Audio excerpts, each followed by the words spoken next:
What's up, everybody? This is Johnny Basement, and we are back live from the basement. If you're new in the room, subscribe, bell notice, hit the like button. Keep this basement rolling toward 1,000 subs because we're well on our way there. We're more than halfway there, as a matter of fact. That's our short-term goal, using a basement mentality. Coming from the basement, emerging from the depths to get into 1,000 subs, and that's what we do here. Tonight, we're back. My video and modem and router and everything's working today. That really sucked that last night we missed out on the Bills game. But we had technical difficulties. And why does that happen? Because we're in the basement. That's why that happens. You guys should be used to it by now, my regular cellar dwellers. I love you guys to death and make this channel happen.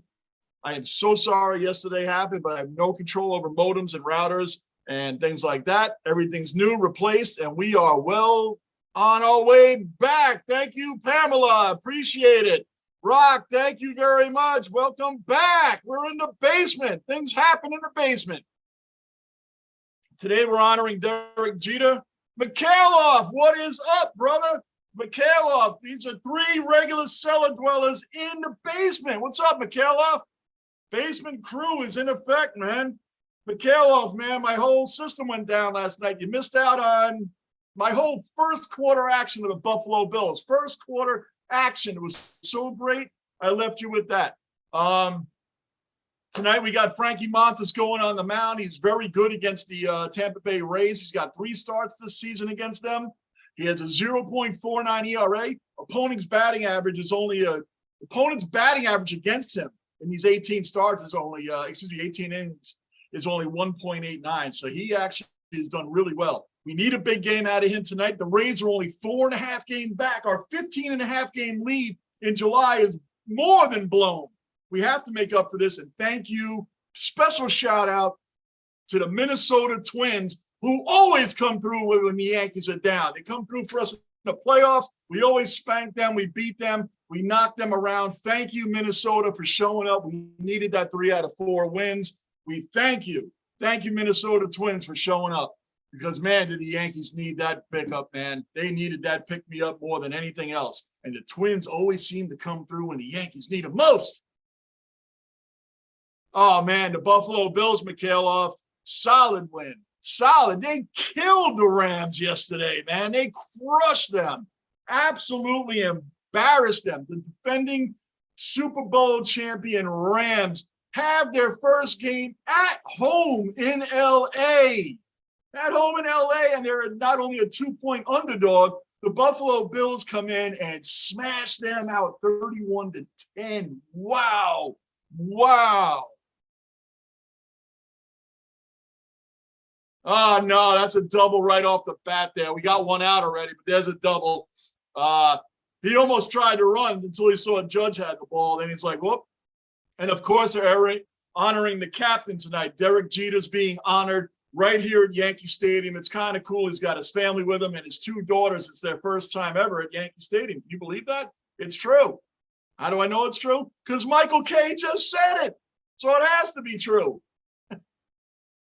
It's been a fun, long day. It was a long night last night trying to get this thing going. It's all good. We're back up. Modem's running, router's running. We're going strong. I got here just in time for the game. I'm glad they had a little bit of a delay today. I thought they were going to go. I thought the game was starting at 7:05. Apparently, it started at 7:35. So we're all good. I'm on time and waiting for the rest of the dwellers. Mikhailov, Friday night tomorrow, brother. It's 1:00 in the afternoon. The Yankees play the Rays 1 in the afternoon, and then on Sunday it's the New York Jets 1:00. That's what we're doing. There's another hit. Right after I big up Frankie Montas, another hit. Come on, man. Already 1-0. Already 1-0. Right after I big this guy up, man. I big up Montas, how great he's pitching against the Rays and gets the first guy out, then a double, then a single, and now it's 1-0. How about them apples, man? Right off the bat. Must have been me. Must have been me, man.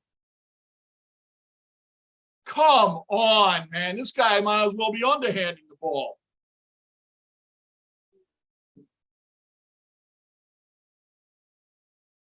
This guy might as well be underhanding pitching this ball, man. This is crazy. What is he throwing a second for? And I said the second hit was a single. I'm sorry, it was a double.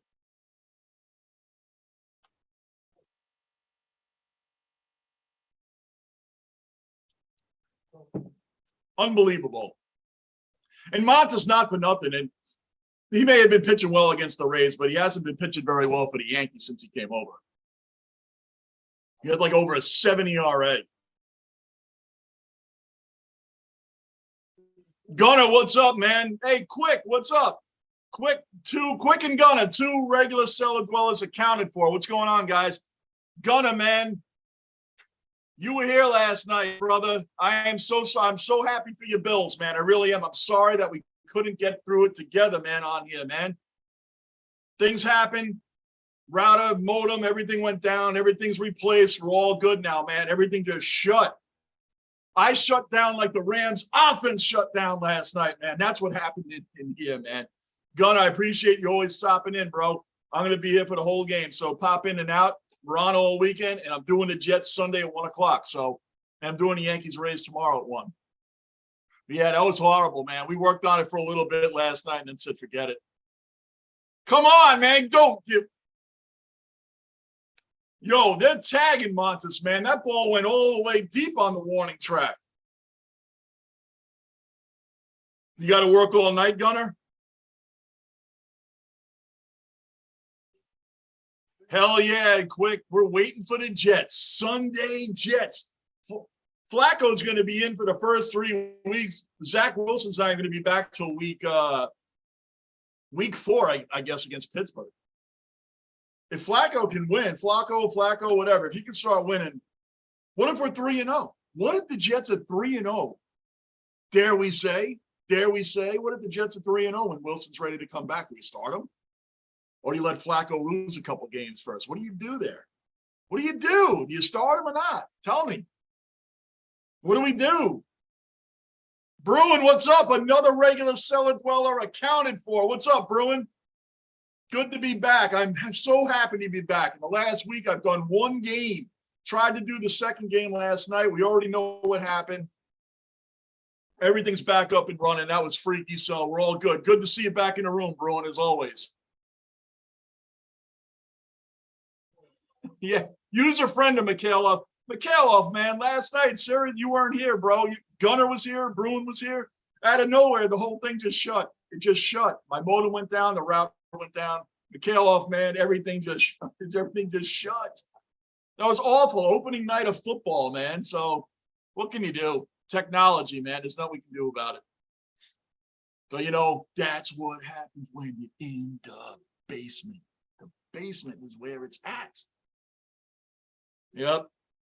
Anybody new in the room, subscribe, bell notice, hit the like button. Keep this basement rolling up to 1,000 subs. That's what's going on.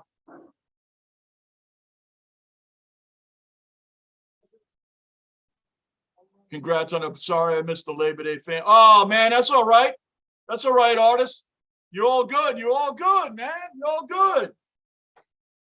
You're all good. Just make sure you subscribe, bell notice, and like button. It's okay, man. It was a great Labor Day extravaganza. We have it every year. It's awesome, man. That's cool. So it's all good. It's all good. But I'm happy to see you in the chat right now. Happy to see you in the chat. All good, Jeff. That is what's up, man. Damn, it would have been cool to see you here, man. It really would have been cool to see you here. But hey, we have them every year and any other time. You got it, brother. That's awesome, man. Thank you. Thank you for stopping in and supporting the chat, supporting the game. Yeah, Gunner, man. Von Miller is already a beast for you guys. He's already a beast for you guys right now. Von Miller, I'm saying there's no reason Buffalo shouldn't win the Super Bowl, Gunner. None. Zero. Who's better than them?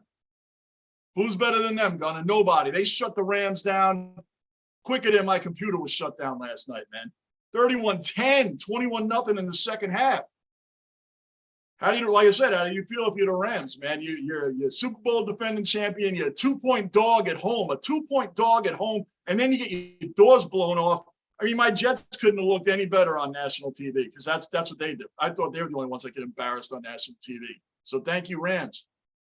And again, thank you. Big shout out to the Twins. Thank you, Twins, because the Yankees needed that 3 out of 4. They needed that 3 out of 4. So thank you to them as well. Yep. So we're rolling along here, man. The Yankees only have 4.5 game lead. They blew that 15.5 game lead from July. 10-18 in August. 10-18. Pathetic. Pathetic.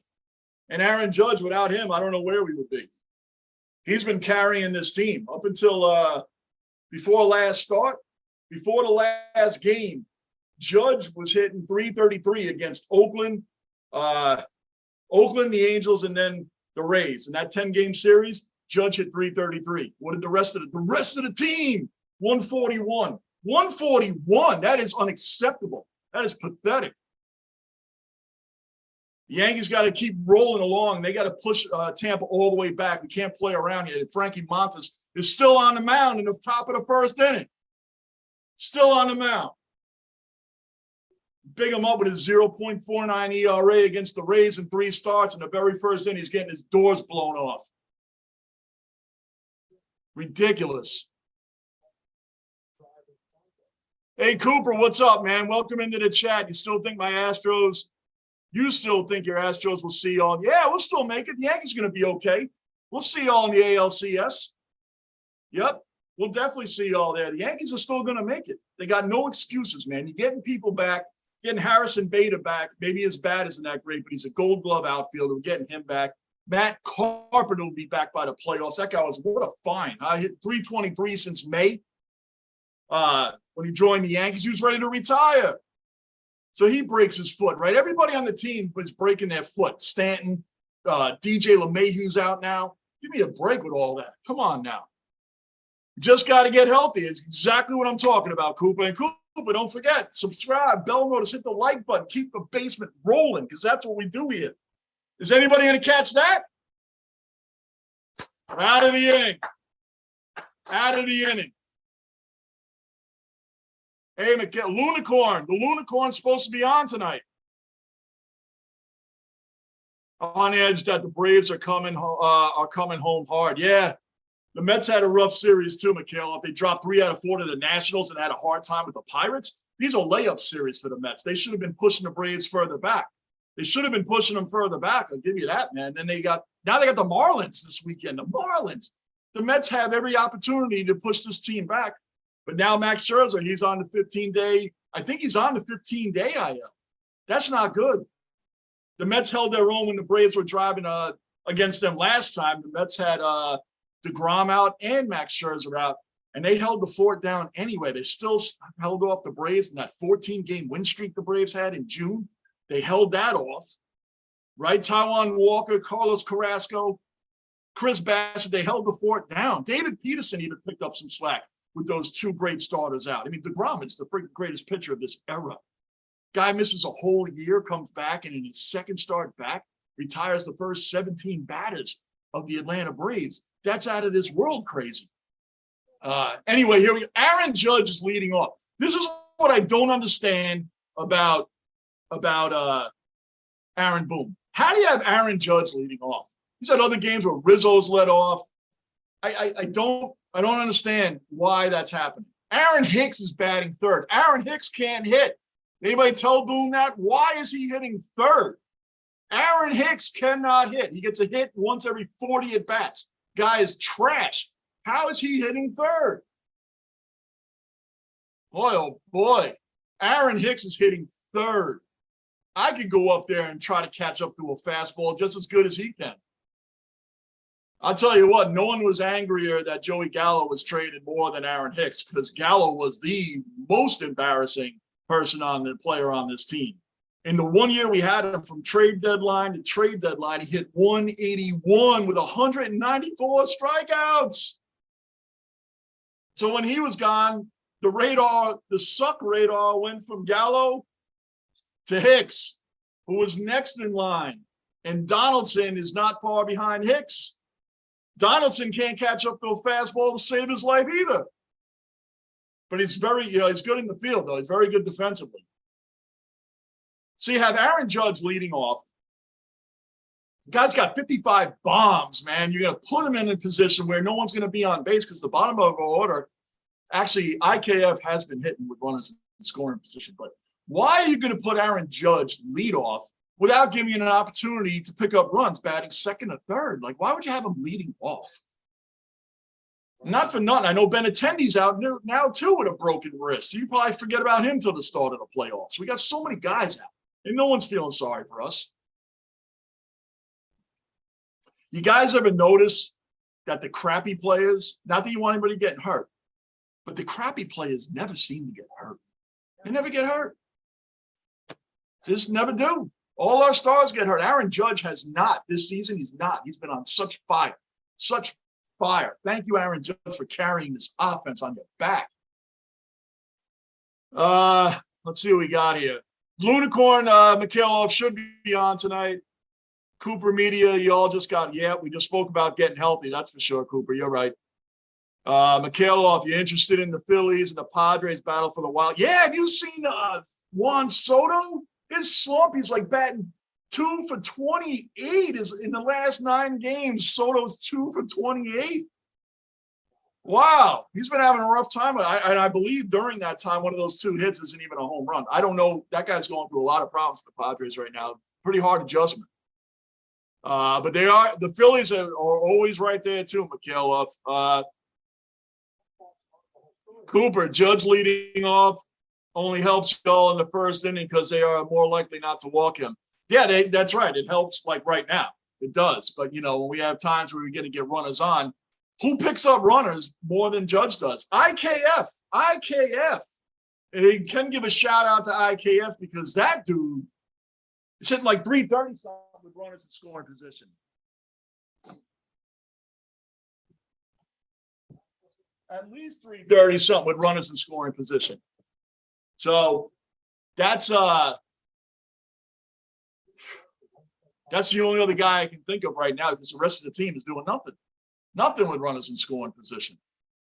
That's crazy. So, yeah, Judge leading off. I agree with you there on the first inning, but the rest of the game is going to be tough. Is the Rams defense overrated? Buffalo moved at will. Only thing that stopped us was ourselves. Hey, man, the Rams defense looked like trash, man. Buffalo walked right down the field on them more than once. More than once. The opening drive, then they went up 10-0, right? They went up 10-0. So that right there, I know the Rams tied it up. But then come the second half, man, it was lights out. And Jalen Ramsey got chewed up and spit out. Jalen Ramsey got exposed, man. Josh Allen went off on his side of the ball, right? Wow. Frank, no doubt he'll hit the 63. Frank, I agree with you, man. He's still up there right now. And you guys all know Frank. He runs the Sports Cave at the Deptford Mall, New Jersey. Sports Cave, Deptford Mall. That's the sportscave.net.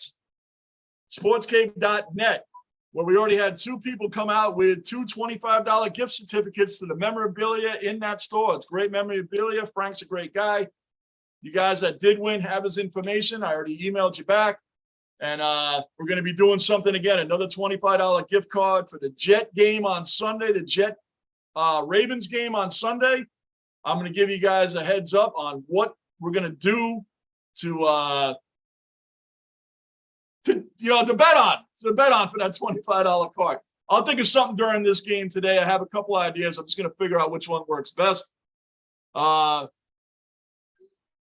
Come on, he struck out. Well, there goes our run hope right there in the first inning there, Cooper.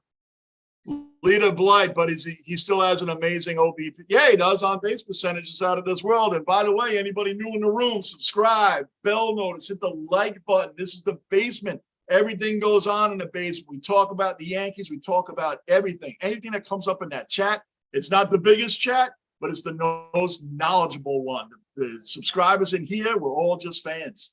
Fans making fans, talking sports. That's it. That's all we are. And you guys make this channel happen, not me.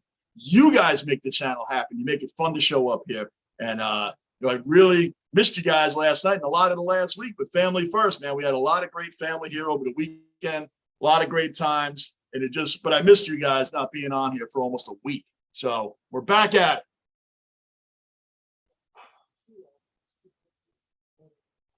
How many games left? I think there's about 30-ish, give or take. Passable, what's up, brother? What's going on, man? Good to see you back in. Passable, you are becoming a regular cellar dweller, man. We're starting to see your name pop up in here a lot. Thank goodness, man. It's good to see you back.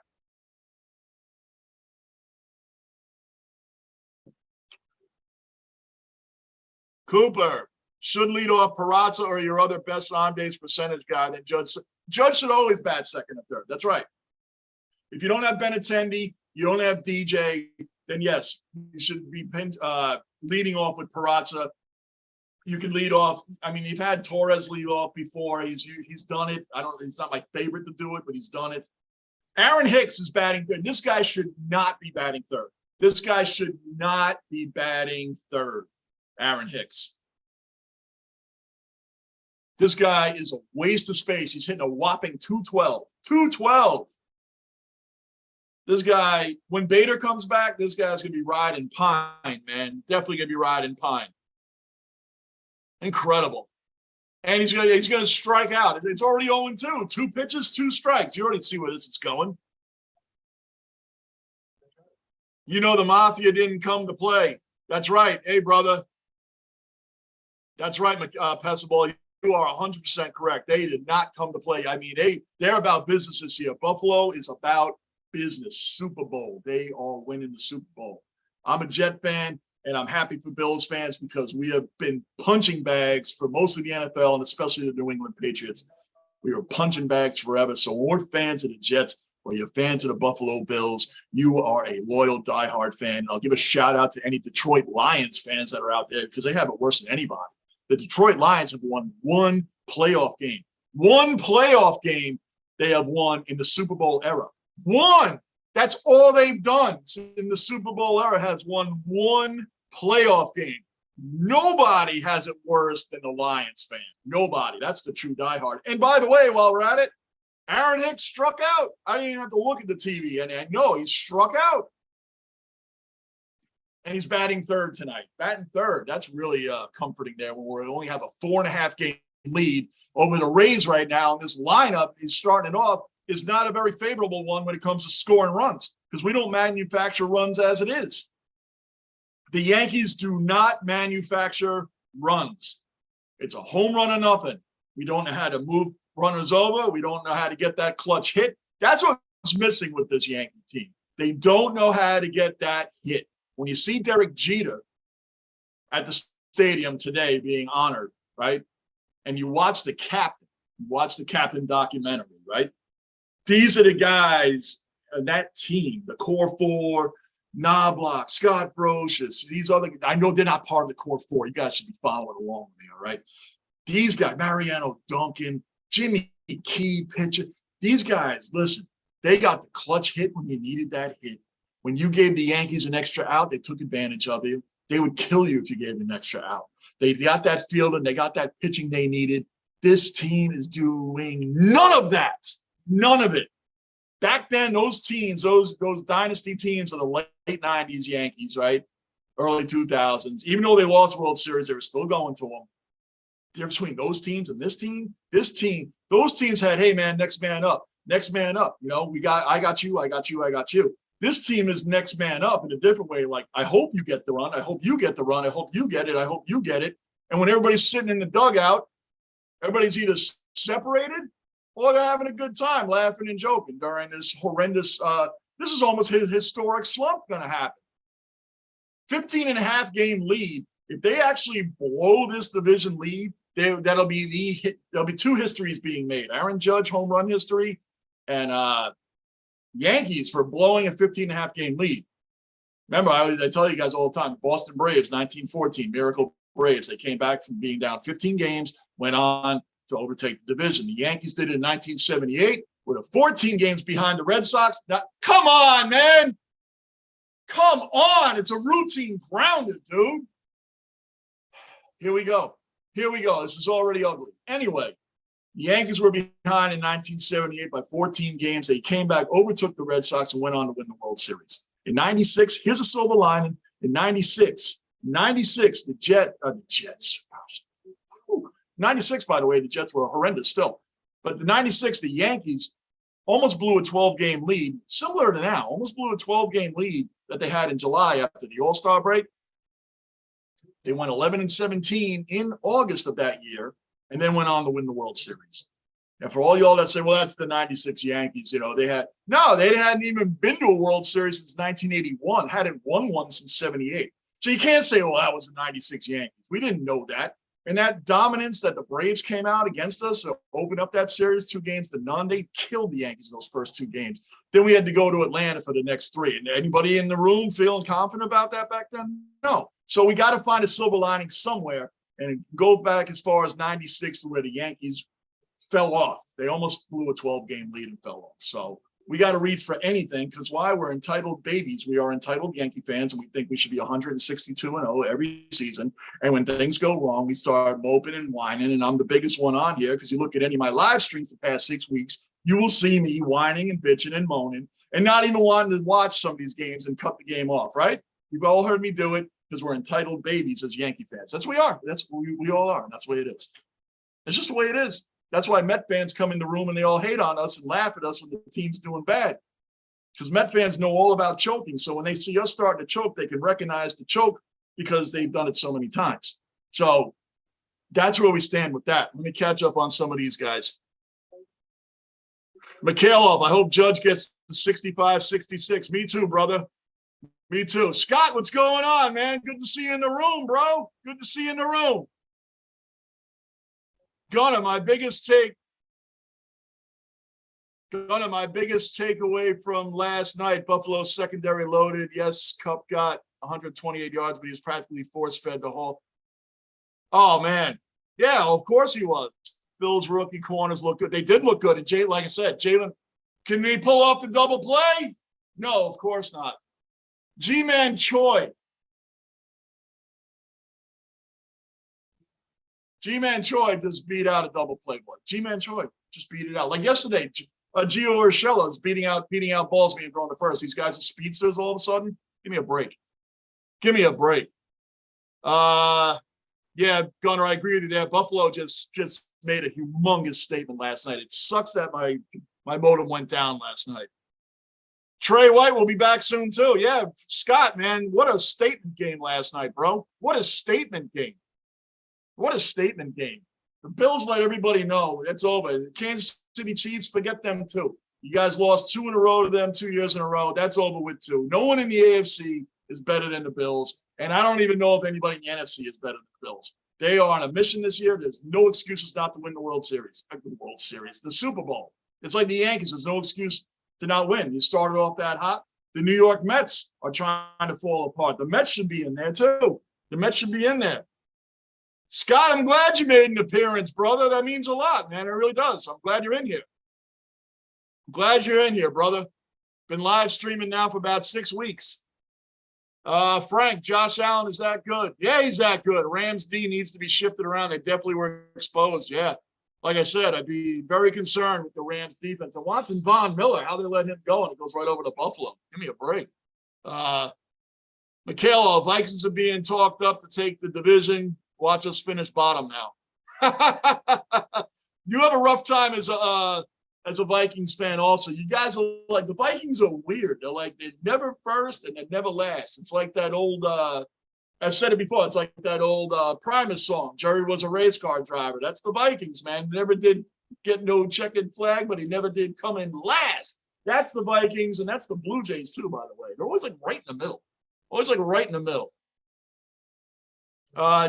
Frank, Jeter just invested in a trading card, Arena Club grading. Really? That's interesting.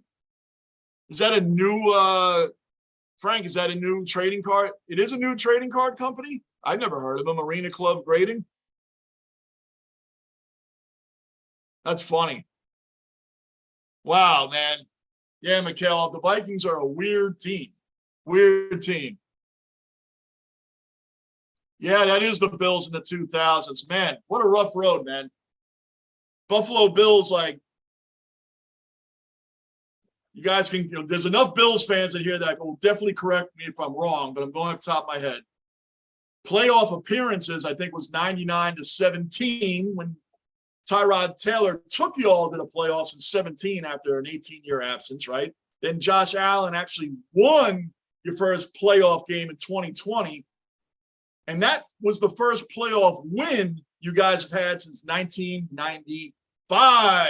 That's my guess there. Playoff wins was 95 to 2020. Playoff appearances was 99 to 17. And I think I'm right on that. From a Jets fan. Wow, that's cool, Frank. Are you going to be promoting those in the store? You're going to be getting those cards in the store? Yep, I knew it, Scott. Yep, the wins was 95 to 2020. So that's even harder being a Bills fan than actually being a Jets fan, but it shows true loyalty to our teams. That's why Bills Mafia and Jet fans get along so well, because we've been punching bags forever. The Patriots, we were a definite punching bag for them, and the rest of the league as well. Like I said, the only shout out I really give to any other loyal fan for your whole life would be Lions fans, as I just stated a few minutes ago. The Lions fans have watched one playoff victory their entire Super Bowl era career. Super Bowl era. One playoff win for the Lions. One. So if you're a fan of the Lions, you have it worse than Bills, Jets, or even Browns. Historically, you have it worse. And the Jets do, like, we complain a lot, but we do actually make the playoffs quite a bit before this stretch. And we do have big stretches like we had in the 70s and no playoffs, and a part of the 90s and late 80s, that we have stretches. And right now we're on an 11-year stretch.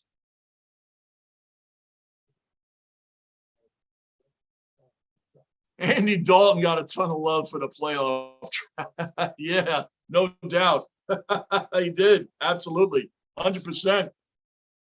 Andy Dalton. Wow. Yeah.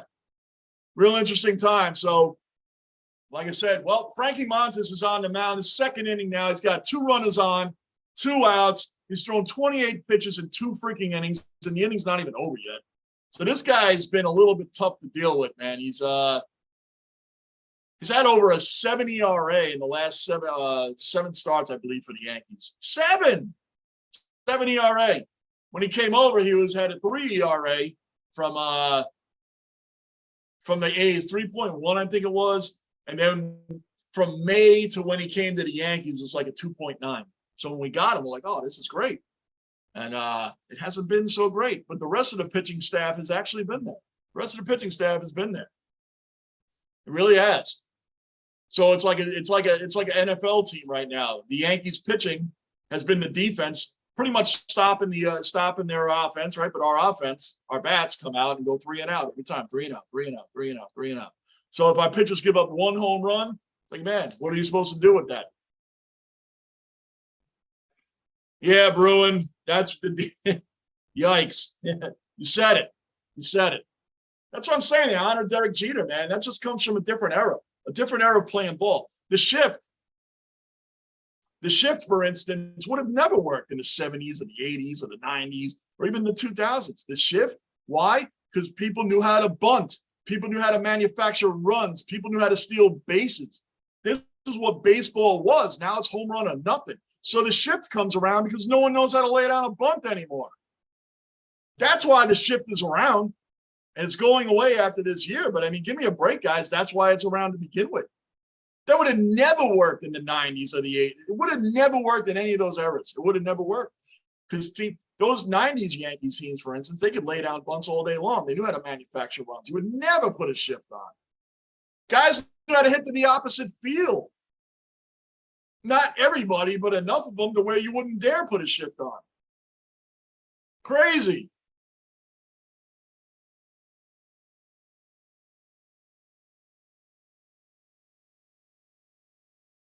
Wow.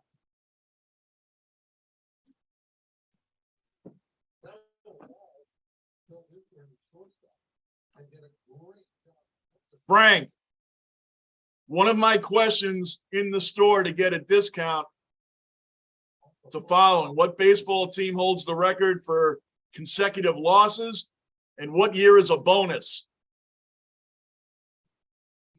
I'm going to go 1988. Baltimore Orioles started the year 0-21. That's what I'm going to go with, Frank. Frank, I'm going with Baltimore Orioles, and they started the season 0-21.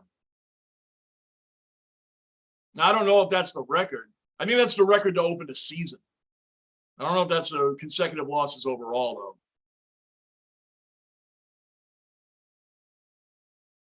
I might be right on the consecutive losses to open a season is 0-21.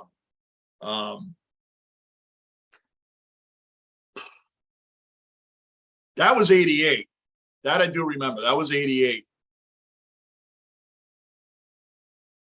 Are we out of this inning finally? All right, guys. Poorly pitched inning again. Thankfully, no runs were scored. Thankfully, no runs were scored. Let me know, Frank. That's my guess, but I think I could be wrong. That was the consecutive losses. Yeah.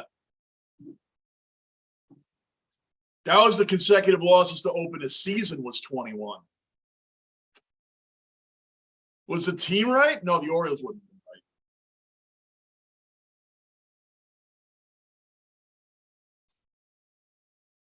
been right. Boy, I need Michael Jeremiah in here. He's really good at that. Yeah, that is true. That I did know. So I can say I got something. I got something right on the question. Something right. Something. The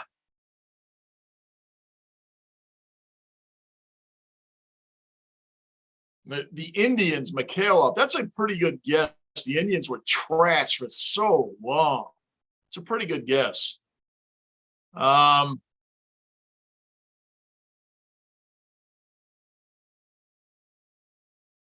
Local. Well, local would be like the Mets, the Phillies. The Pirates aren't really local. The Yankees wouldn't be in that. To say the Mets were really bad when they first came out. That could be.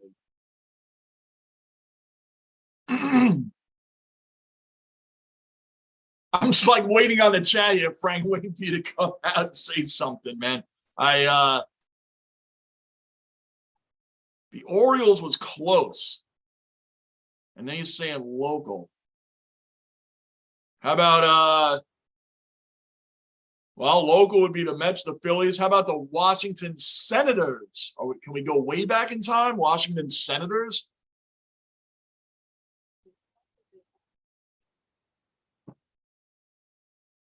Let us know, man. No, yeah, it's going to be a tough one. No, and then yes. So Washington Senators, is that what you're saying yes to? Come on, IKF, let's go. IKF has been actually playing pretty well. He hit that grand slam the other night in Game 2 against the Twins. Okay, it was the Phillies. All right. What year? Woo! So, okay, so it was the Phillies.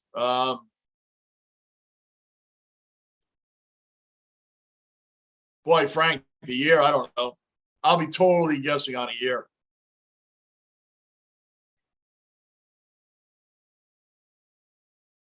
Man, a lot of our good trivia guys aren't in the room right now, like Gunner and Mikhailov and Lockport. Gardini's a good one of these. Frank, I'm going to be totally guessing on this, I think. Well, they went to the World Series, right? Way back in the early 80s. 80, I believe it was, 82, right? So wouldn't have been then. All right, you said, how about 88? 61. 23 losses in a row. Wow, I was close with 21 with the Orioles. 1988 Orioles were 0-21 to start the season. I could have sworn that was it. So when you said no, that's where I got thrown off. That's where I got thrown off. right there. Here's Andujar, who's actually been hitting pretty well lately. These I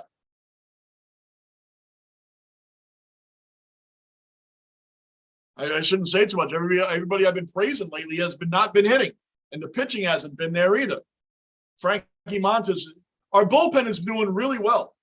Really well. I'm just saying our pitching today doesn't look too good yet. We got out of that second inning, but he doesn't look too good. Got runners on anyway. Andujar just hit. He might actually beat that out. He did. Go to second. Go to second. Go to second. Go to second. No. No.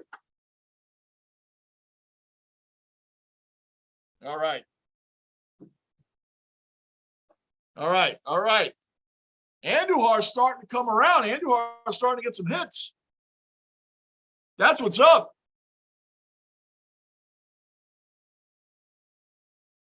Andujar is starting to get some hits, guys. So that is good. We're starting to get these young guys rolling. Andujar, I don't even know what to figure out with this guy. He's up with the Yankees, then he's down. And he's up, then he's down. And he's up, then he's down. I don't know how many times he can go back and forth to AAA. I don't know what the Yankees' plans are with him. Andujar, sometimes I don't think he's gotten enough of a chance since he had that great year a few years ago. I don't think he's gotten enough of a chance. I don't know what to figure out with Andujar. I don't know if the Yankees are confused with what to even do with him. He plays good in the infield. He plays decent in the outfield. And then, he'll be up like he is right now, and then he disappears. You don't see him anymore. You don't see him. He goes back down. Now, here's Cabrera. Cabrera has been a decent player for him. He's got to get more hits. I'm not going to get on him too much because he gives 110% in the field. The guy dives into the tarp. He hits his face on the wall. He robs home runs. He's played third. He's played short. He's played second. And he's played in the outfield.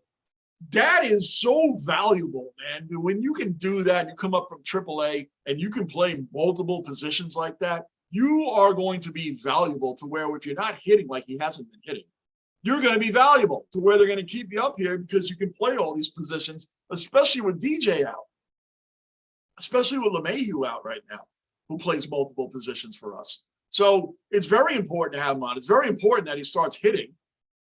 It's important to start getting some hits, but he's hanging around because the dude can play multiple positions. It's like being an offensive lineman. When you can play multiple positions on the line, you are valuable. You're going to be around the league for a long time. When you can do anything from guard to tackle to center, right here, you can play the infield, you can play the outfield, you're sticking around, dude. And you play it well, and you give 110%. So I like Cabrera. I just want to see his bat start coming around a little bit more. But because I like him and he gives all that effort, I will not get on him about his bat just yet.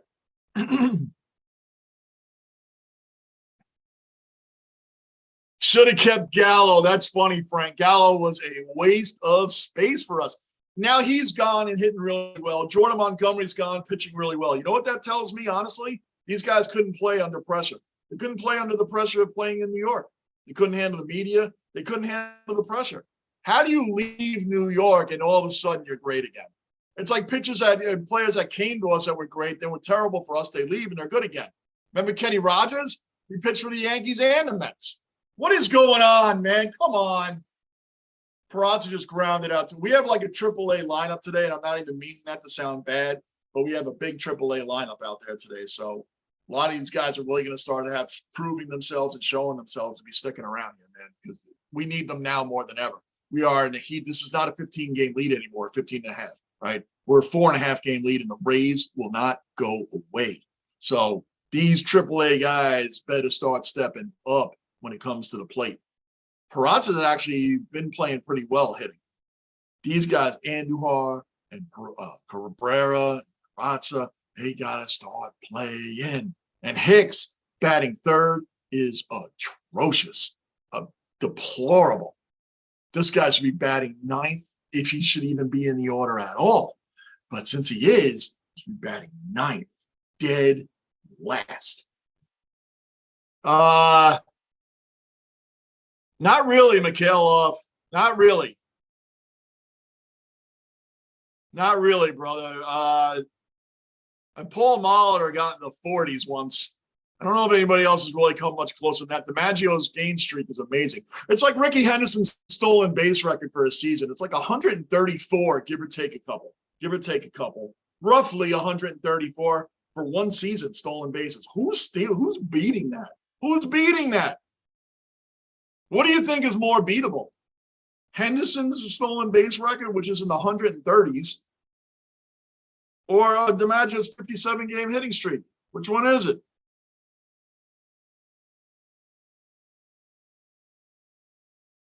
That's crazy. Next Thursday night, Chargers and Chiefs. Football's back. How many people want to see the Cowboys lose Sunday night to Tampa? The Cowboys have nothing to do with the Jets at all, and I don't like them. The only team I don't like more than them is the Patriots. Like the only time I'll ever go for the Cowboys is if they're playing for the Patriots. That's it. Yeah, both sound unbeatable, McCallum. Nobody even steals bases anymore. Not like that. Not like that. The closest guy to come to 100 recently, can you imagine this? Jacoby Ellsbury. Jacoby Ellsbury stole 70 bases. That's the closest anybody's even come to 100 lately. He stole 70 in one season.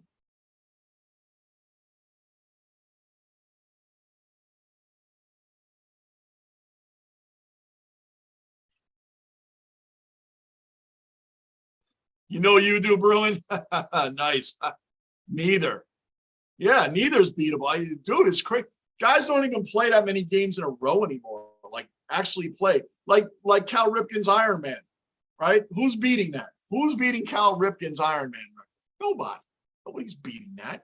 Who's coming in right now and going to play every game? What is the record? 2,131 straight games? Who's beating that? Who's even coming close to that? Whoa, nobody. That's who. Michael. Another cellar dweller accounted for. Michael Jeremiah in the basement. Good to see you, brother.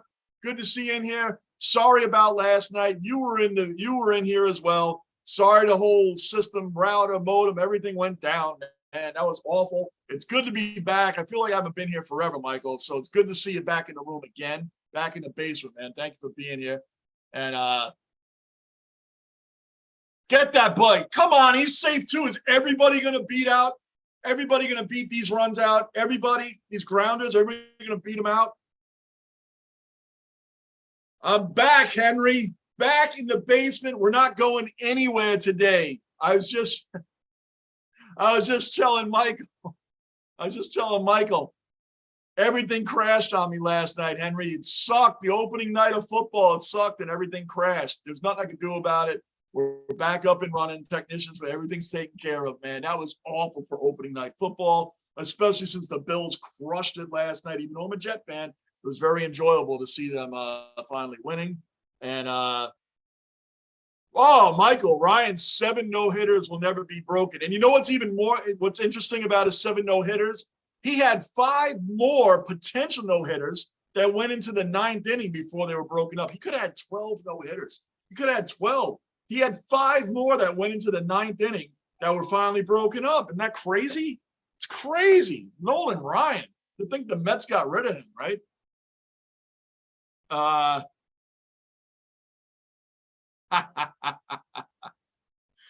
Henry, I'm in the basement in the flesh, baby. Thunder Lips. Thunder Lips. Should I break out my Clubber Lang shirt? And I have a Clubber Lang shirt. Believe it or not, I will wear it on here one day. I have my Rocky Clubber Lang fight card shirt, man. I'm going to wear that on here one day for you guys, man. Clubber Lang. Thunder Lips. I love it. Rocky 3 is one of my favorite movies, man. That's great. Yep. That's funny. That is funny. So what do you guys, I will be here tomorrow, 1 o'clock for the Rays, Yankees. Sunday, I will be here for Jets, Ravens, Flacco, whatever, versus the Ravens. Zach Wilson will not be back until week 4. What a surprise, because we all said he had a torn meniscus, right?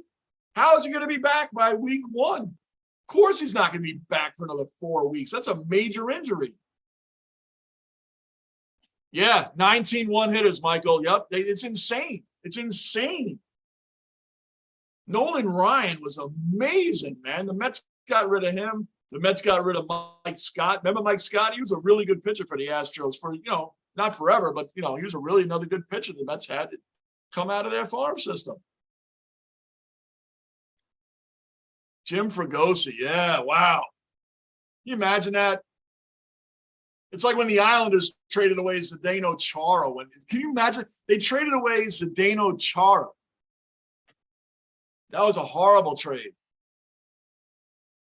Yep. Zdeno Chara was extremely young, and I think it was Mike, come on, you know the general manager's name. Mike Milbury, right? He traded away Zdeno Chara for Alexei Yashin. Alexei Yashin, who did nothing for the Islanders, nothing except collect the check. He was like he was almost hockey's Bobby Bonilla. He never showed up for a game, but definitely showed up for payday. Definitely got that paycheck. And they traded away Chara. All-time defenseman, Hall of Famer. Come on, legendary player. I'm a Ranger fan, but I remember that for the Islanders. Holy crap. Yep.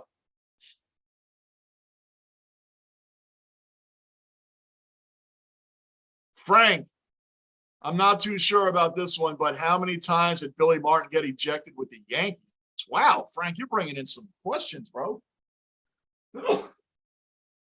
How many times? Billy Martin get ejected?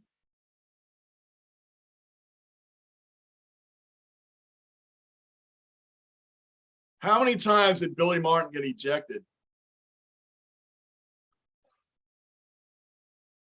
Bro, I mean, how many games did he manage? You'd almost think it's an ejection per game.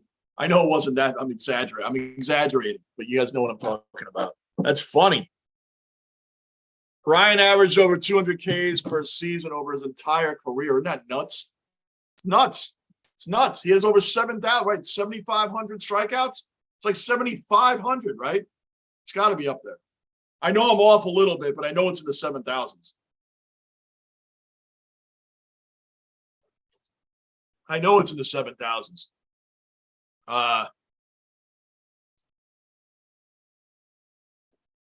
Thank you, Bruin. Got that right, Johnny. Thank you, Bruin. I appreciate that, brother.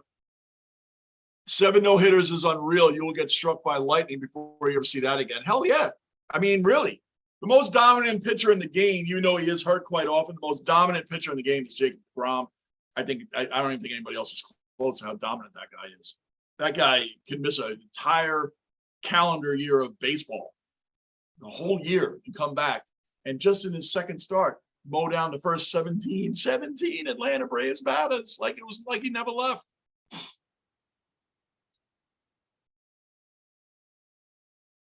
Oh, man, Henry, you're really going in. That's like saying how many times Denise Roman got rejected. Wow. Frank, how many times did Billy Martin get ejected? Bro, I'd be totally guessing on that. I'm going to say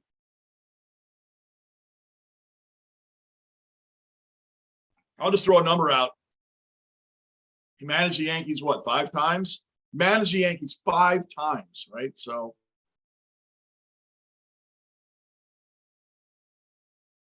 I don't know. I have to think about that one. That's like saying how many times. Oh, I just read that one, Henry. All right. Anybody else new in the basement? Subscribe, bell notice, hit the like button. Keep this basement rolling toward 1,000 subs because we're already more than halfway there. We're going to get there inevitably. This live chat has been so much fun. I'm happy to be back. Even though it's been about a week, I did 1 game and attempted it 2. I feel like I've been gone longer than that, so it's really good to be back here. 57. Oh, I had it reversed. It says 7,500, 5,700. Okay, I had it reversed, Michael. I had it reversed. Give me a break. I haven't been on here for a week. I said 7,500, 5,700. I had the numbers right, just in the wrong order. Lots. There you go, Mikhailov nailed it, Frank. Lots. He's been ejected a lot of times. I don't know what. 38. How about 38 times? I'm just throwing a number out there. So here we are in the middle of the third inning. The Yankees have one hit. One hit. Feel like a kid again seeing Jeter. Man, been so long since we've seen him. Yeah, I know. Brother, you're nailing it, man. I know. It's been a long time. Long time since we've seen him.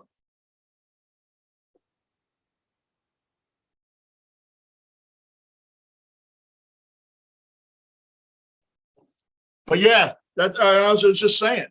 I was just saying with Jeter, man, it's those teams got the hit when you needed it. They got the pitching when you needed it. They got things even from like Luis Soho, who wasn't the greatest hitter in the world, but when you needed that hit, you had someone that got it. You always had someone that got that hit.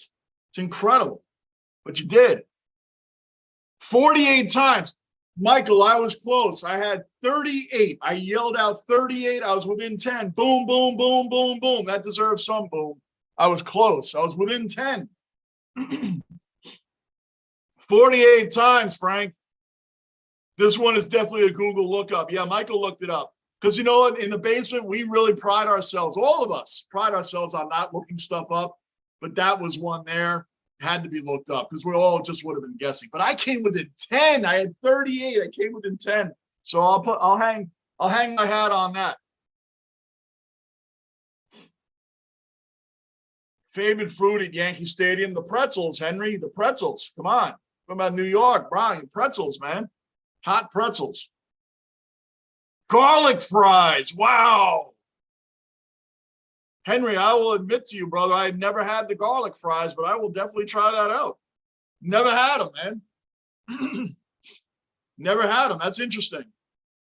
Mike Sosha, 47 times. Hey, Michael, how many times was Joe Torre ejected? He was ejected a lot more than people realize. Torre was ejected a lot more than people realize, man. I bet you it's not that far behind Billy Martin. It might even be more than Billy Martin. Joe Torre was ejected a lot. Mikhail, eating a hot dog at the MLB is something I'd love to do. Yeah, you got to get. Hold on. Drop it. Oh, and it went foul. Higgy's up. Mikhail, have you ever been to the United States? Ever?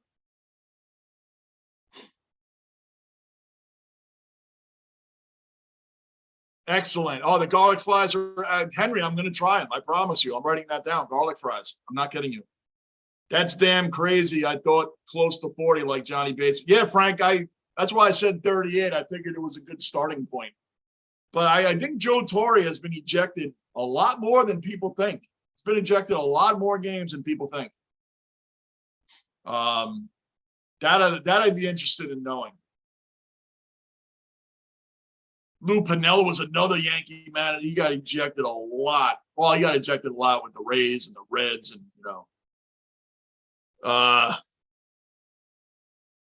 Mikhailov, yeah. Have you ever been to the United States, dude? Because if you ever come over here, man, you got to go to games, dude. Our Australian representative in here. We're missing a few other regular cellar dwellers, man. We're missing Lockport, Gardini, Raleigh. Good. Higgy got a hit. Now, listen, when Higgy gets a hit, we got to score runs. When Higgy gets a hit and his 189 batting average, we got to get runs in, man. Higgy led off with a hit.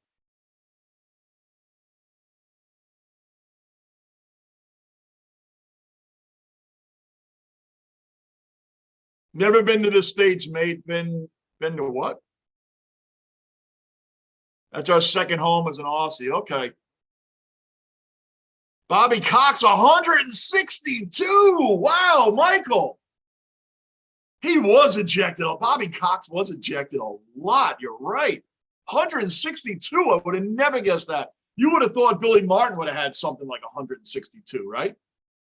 You'd have thought Billy Martin would have had something like that, man. Wow, 162. Joe Torre, 33 ejections, you think? Joe Torre, 70 times. I knew it was a lot. I didn't know the number, but I knew he had been ejected a lot more than people thought. A lot more. I did not know 70, but I knew it was around Billy Martin or more. I knew he was ejected a lot. Wow. Joe Torre, a lot of people think of him as the grandfather figure in the dugout. That dude went out and yelled and kicked dirt around a lot. He did.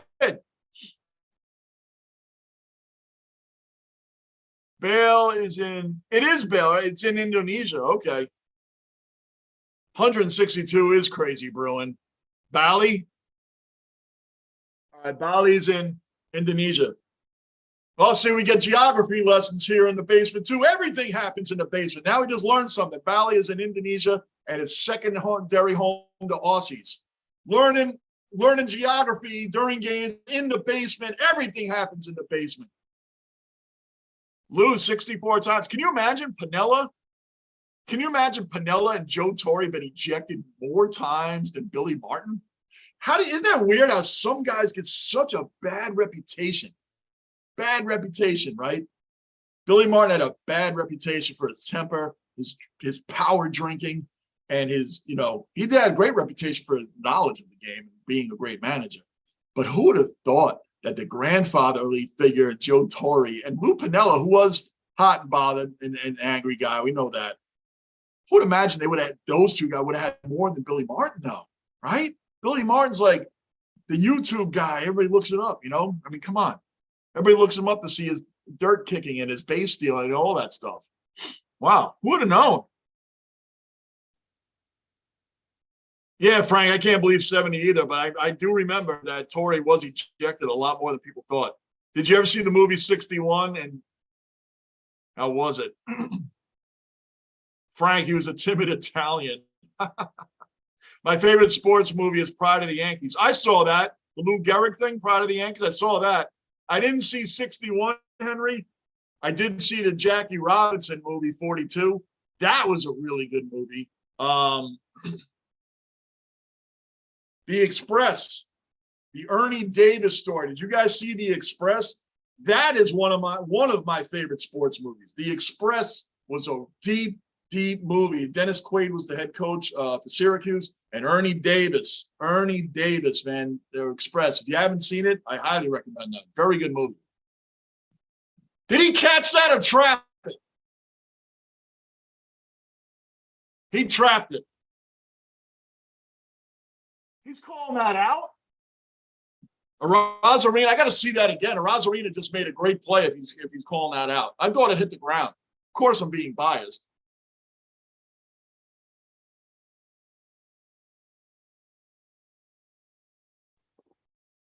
$100%. 100%, Henry. Excellent movie, Frank. Yep.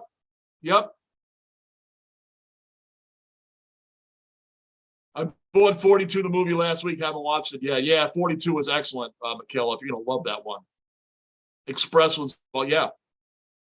My favorite comedy sports movie is Slapshot. Hanson Brothers. That is the greatest, funniest sports movie. That hit the ground.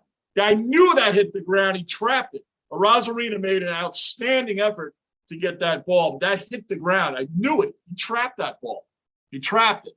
They're still reviewing it. I'm being a little biased, but I'm also being that ball hit the ground if you're watching. Brian's song. Heck yeah, man. Brian Piccolo and Gail Sayers. Another great movie, Michael. Great movie. Great shout out. Brian's song. We Are Marshall. Frank. Another great movie. Yeah, Matthew McConaughey, right? That was a great movie, man. College team that died in a plane crash. Henry, man, it's so funny. As huge a hockey fan as I am, I admittingly have never seen Miracle. That's what Kurt Russell's the coach, right? I'm going to watch that. It's so funny because I'm a huge hockey fan too, a huge Rangers fan, and I've never seen Miracle, man. I'm sorry. I will watch that. That is on the list. I will watch that before hockey season even starts. I will watch Miracle. I promise. I know it's bad. I've never seen it. Oh, Michael, you remember the Titans, man. Denzel Washington, great movie. That's one of my favorites too, man. I love watching that movie. I've seen it 100 times. Remember the Titans was awesome. Yep, I like that one. How about How about North Dallas 40, huh? North Dallas 40? That's pulling an old Nick Nolte movie out, but that was a really good movie, man. I think it's very underrated, North Dallas 40. A lot of people don't know about it. I think it's a very underrated movie. I know it was back out there around the time of The Longest Yard with Burt. So that might have been overlooked a little bit, but I think he was. I think that was an outstanding movie. Longest Yard, Burt Reynolds. I don't know why I couldn't think of that. I'm watching the game and talking. Henry Hill, Kurt Russell's best acting movie ever. You mean Snake Plissken wasn't Kurt Russell's best character? Snake Plissken? Snake Plissken wasn't Kurt Russell's best character, man? Oh, man. When I think of Kurt Russell from back then, I always think of Snake Plissken. That's funny.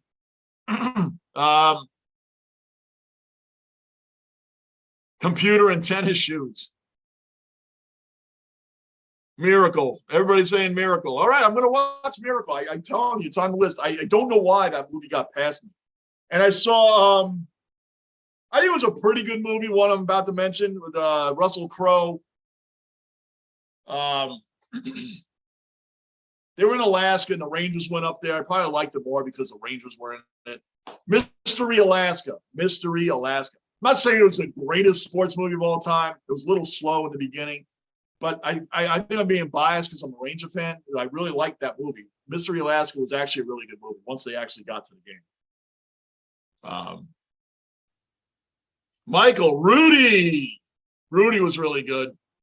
Rudy was really good, actually. Yeah, it was way better than I thought it was going to be. And you know what's funny? I watched it years later after it came out because I just thought, thanks, Glaber. Thanks for showing up, man. First and second, one out, and Glaber strikes out. He strikes out. Thanks. So now we have Aaron Hicks coming up. Aaron Hicks batting third with runners in scoring position right now. How do you think that's going to play out with 2 outs? Strike out? Fly out? Can't possibly think he's going to hit a run in, right, Aaron Hicks? He owes the team, he owes us fans a 3-run bomb. Aaron Hicks owes us a 3-run bomb for his deplorable play at the plate. It's been horrendous. Come on. Aaron Hicks is batting third. He's hitting a whopping .212 with 6 home runs and 36 RBIs on the season. Wow. Wow. He's batting third. Anybody else in this lineup, you could have picked to bat third. This guy's going to do nothing. Watch. Come on, Aaron. Up. Swung the ball in the dirt. Bruin, easy out, right? Easy out. What is he batting third for? Andy, another cellar dweller accounted for. Andy's in the basement. Andy, Tom Brady scares me. Yeah, well, hey, you're speaking to a Jets fan. I've seen him for years. I know all about it, Andy. I know all about Tom Brady. Trust me, as a Jet fan. So I feel you on that. Henry, it's unbelievable. I look at this. It's already 1-2. We need this. We need a big hit here. He owes us a 3-run bomb. Give me a break. Frank, all right, see you later, brother. Frank, always, thanks for showing up in the basement. Again, Frank, thesportscave.net, thesportscave.net. Sports Cave, Deptford Mall, New Jersey. Greatest memorabilia, and Frank's the greatest guy, man. Greatest guy. Give him a call. Go to thesportscave.net. Frank's a great dude. Really good friend of mine. Alonso getting Mets back into the game with a homer now, 4-3 down, bottom of the 6th. Aren't the Mets playing the Marlins right now? Are they fighting to come back? Yeah, Andy, I hear you on that, brother. Tiny Tim could bat third before him. That's right, Henry. Anybody could bat before. Who the hell is Aaron Boone thinking? Putting Aaron Hicks third. Whew. What is he thinking? This guy is 2-2. He's going to strike out. You know he's going to strike out. But I don't understand this. Oh, he struck out. Wow, what a call. I should be betting on this stuff. He struck out. What is he batting third for? First of all, I know, I guess because the injuries, why he's in the lineup at all is probably because there's injuries, but not for nothing. Why is he batting third? If he's going to be in the order, he needs to be batting ninth every single time. Ninth. And you hope you don't need him to actually get a hit when he actually does come up to the plate. Guy's a clown, man. It's disgusting. Bruin, I have to go around to seeing Slapshot Miracle. Wow, Bruin. Well, I got to get around to seeing Miracle too, bro. But Slapshot, you need to watch that. Slapshot is the greatest, funniest sports comedy to me. Honorable mention to Caddyshack. I get all that. Slapshot is, no one beats the Hanson brothers. No one beats the Hanson brothers. And Paul Newman is Reggie Dunlop. That is just a greatest. And an honorable mention to Major League, the first movie anyway, the second and third were train wrecks. Train wrecks. Major League 2 and 3 should have never been made. I don't know who gave the green light for those movies. They were effing awful, pathetic, really bad. Mets are losing 4-3, aren't they? They're playing the Marlins, are they not? Wow. That's probably what the Lunicorn is doing. He's probably watching that right now. Anybody else new in the basement, subscribe, bell notice, hit the like button. Keep this basement rolling toward 1,000 subs. We're almost there. We start in the basement with a basement mentality because everything starts in the basement. And you work your way out of it with short-term goals, which is 1,000 subs for us here. We're going to hit that 1,000. Then we're going to hit 2,000 and keep this basement rolling through the football, hockey, and NBA season coming up, because we're going to be doing all those games and WWE pay-per-view events right here in the basement. Mets were down 4-1. Now they're up down 4-3. The Yankees won 4 straight games, but they always have owned the Twins.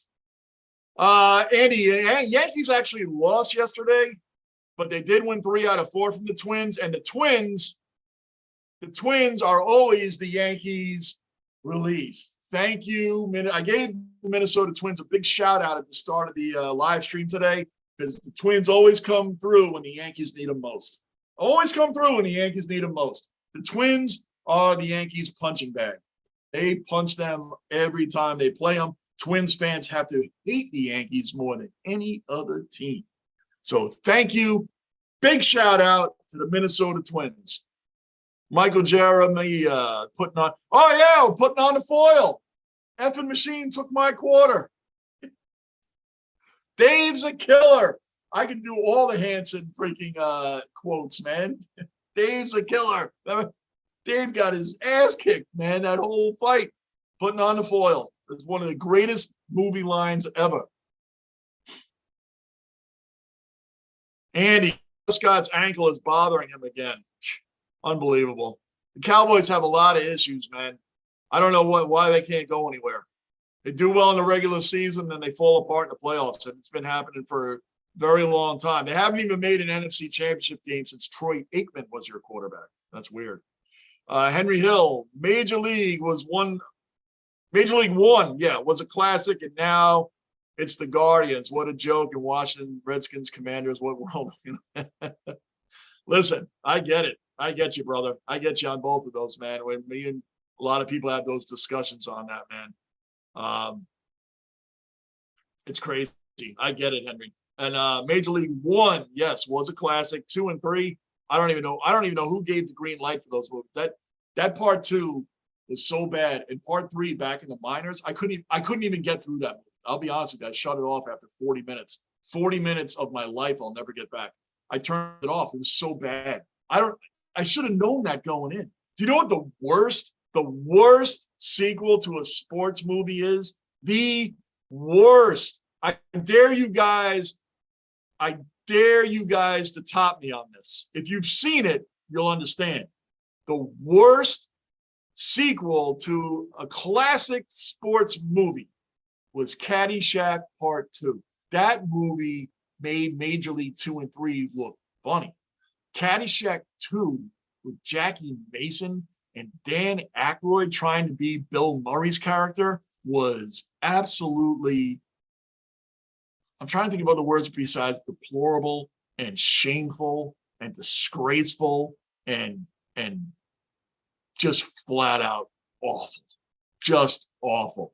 Dan Aykroyd was a horrendous Carl, even though he was a different name that Bill Murray played. And Jackie Mason was so far not Rodney Dangerfield, not even close. Jackie Mason's never been as funny as Rodney Dangerfield, not even close. That was the worst sequel to a sports movie ever. Caddyshack 2 was embarrassing. Oh, that was the worst movie of any genre I have ever seen. Ever. I had to really think hard to think of ones that were worse than that movie. Caddyshack 2 was awful. Sandlot. Yeah, there's a good one, Andy. That was a Sandlot was a classic, man. Come on. That's classic. Let's see. Bruin, atrocious. Yeah, atrocious. Yep. Caddyshack 2, absolutely atrocious. I thought you were going to say Mighty Ducks 2. That was a bad one too, man. That was a really bad one too. Mark, what's up? Another regular cellar dweller accounted for, and our Met fan.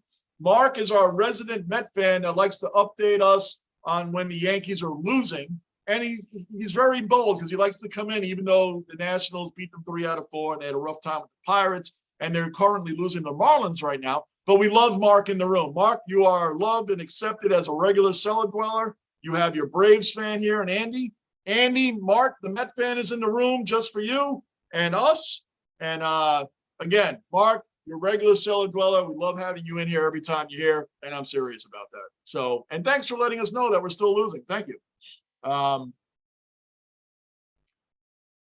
You're killing me, Smalls. Andy, another great class, another classic line. Michael, Bagger Vance was good and the greatest game ever played. Yeah, 100. I agree with you there, Michael. 100%. 100%. Yep. The movie Rudy, I never understood how he played only one game, one play. It was the point. Pessimo was the point of all the work he put in just to even get on that Notre Dame team, and the joy and the fulfilling history and fulfilling his childhood dreams and fulfilling playing for such a legendary school and college to even get the chance of playing one play for his team one time. You know, that's really what the basis of the whole thing was about. To me anyway. How can I forget, excuse me, Secretariat was a great movie and greatest athlete ever. Secretariat was a very, very good movie. And I'm not even into horse racing that much. And that was a really well-made movie, Henry. Good call. Good call on that one. Monkey Squad, what's up, brother? We think they can win. I always think they can win. Unless the Yankees will definitely win unless they lose. How about that? The Yankees 100% guaranteed will win as long as they don't lose, squad. I don't know what to tell you. The Yankees go down by 1 run, and with the lineup they have, especially with Aaron Hicks hitting third, I've been beating this point to death, to 1,000 deaths. Aaron Hicks is batting third, so will that help us win? Probably not. I never know what to say about the Yankees lately. We're not playing the Twins right now, so. And Aaron Judge is batting leadoff for some reason.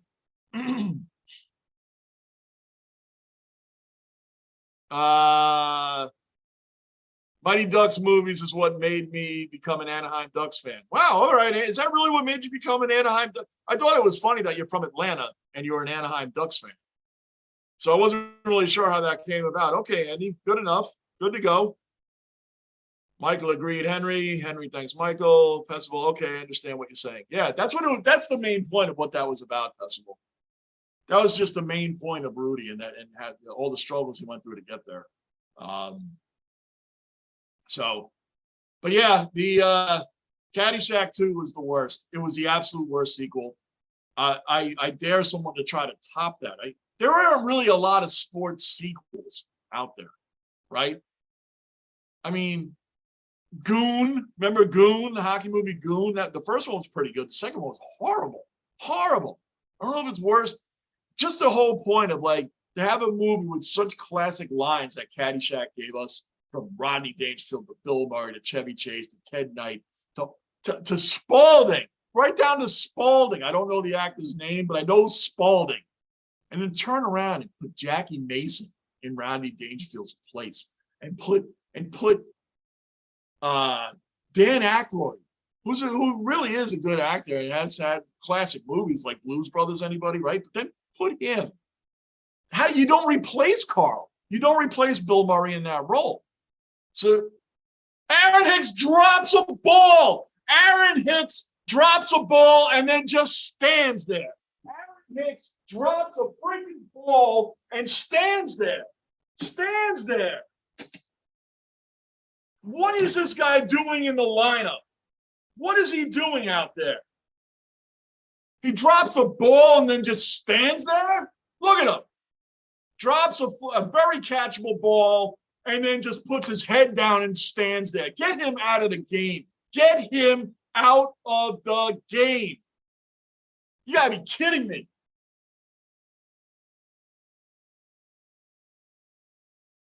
One second, guys.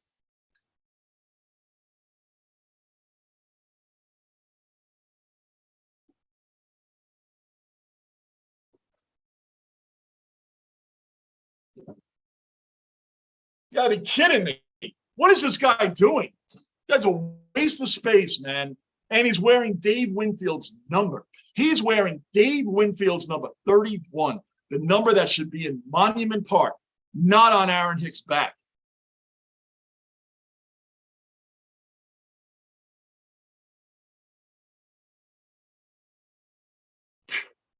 Friday Night Lights. I never saw the series, Pessable, but I've understood it's a very good one. I never saw it. Gotta be honest with you, bro. I never saw it. So I can't comment on that. Secretariat won the Belmont by 30 lengths and holds the track record on all three triple. Does he really? I'm not a big horse racing guy, Michael, so I don't know. I grew up on Long Island and OTB. Remember OTB? You're from Long Island, Michael. You do know all about OTB, man. Remember all them? I've only occasionally went into the OTBs. They were everywhere when I was growing up. Bruin, can't we just cut Hicks? Yeah, can't we just get rid of this guy? This guy's such a waste of space, man. He should be yanked out after this inning.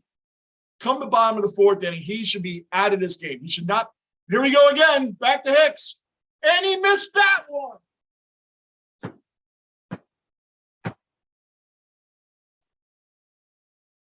What is going on out here, man?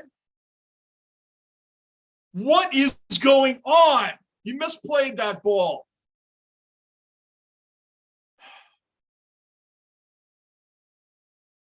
Holy crap. What are we watching here?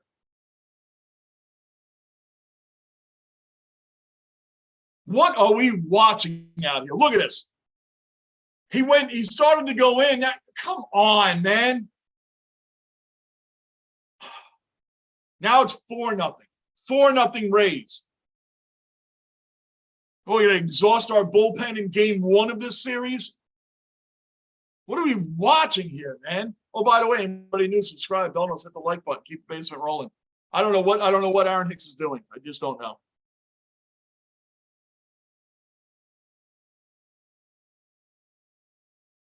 Yep. Henry, 100%. Henry, 100%. I like your strategic wording on your wording on that, Henry. Yeah, Bruin, there's nothing else you can do. That emoji, Bruin, is 100% on. There's no reason. Why can't you put Cabrera, the kid? Oswaldo Cabrera should be out in left field, right? I mean, if guys are injured and you can't play people, put Cabrera out there in left field. You know, figure out something else. I'd do anything. I think Cabrera's in right field today, though. That wouldn't work. I'm just so annoyed I can't even think straight. Festival, I got the Yankees win on FanDuel. Oh, boy. Well, hope that pans out. Festival, I hope that pans out. I don't even know what to say on that. You got the Yankees win on FanDuel. Well, it's still only the top of the fourth inning. And, of course, the Rays are still batting because we can't field the ball in the outfield. Montes is up to 70 pitches in the fourth inning. Oh, 3-1. It's getting better and better. Michael, remember when Martin pulled Reggie in the middle of an inning? Hell yeah, I remember that. He waited because he didn't leg one out, right? He waited for him to get out in right field. Then he sent the dude out to replace him while he was in right field. And he came in and they had that huge argument in the dugout. Humongous argument in the dugout. Yeah, good stuff. Billy Martin did not play around with guys that didn't hustle. Aaron Hicks would have never been in this game. Where's Florial today in his .48 batting average? At least the guy plays the field better than Aaron Hicks does. There you go, Montes, a walk. There we go. First and second, 2 outs. Boy, oh boy. Boy, why couldn't my computer shut down today instead of yesterday during the Buffalo game? How come it can't shut down now?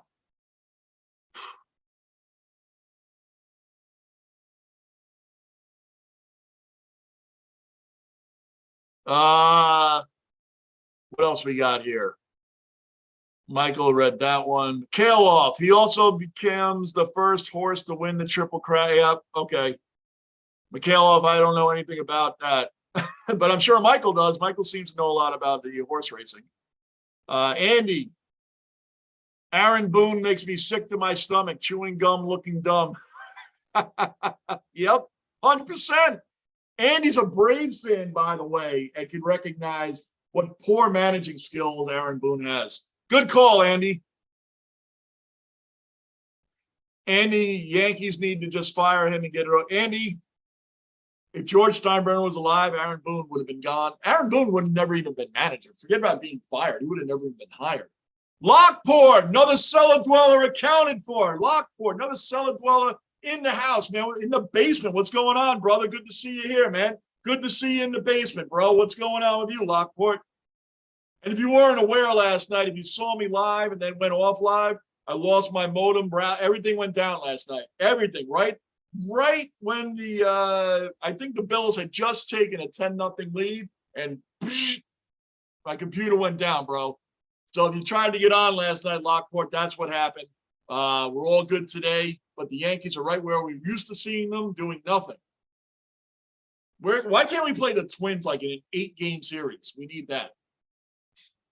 These Rays are just not going away. And Montes is like, it's just bad. Boone stands thinking to himself, God, you're right, McKellen. This is what Boone does during game. Right? This is what he does, right? So, you see a lot of this. Or this.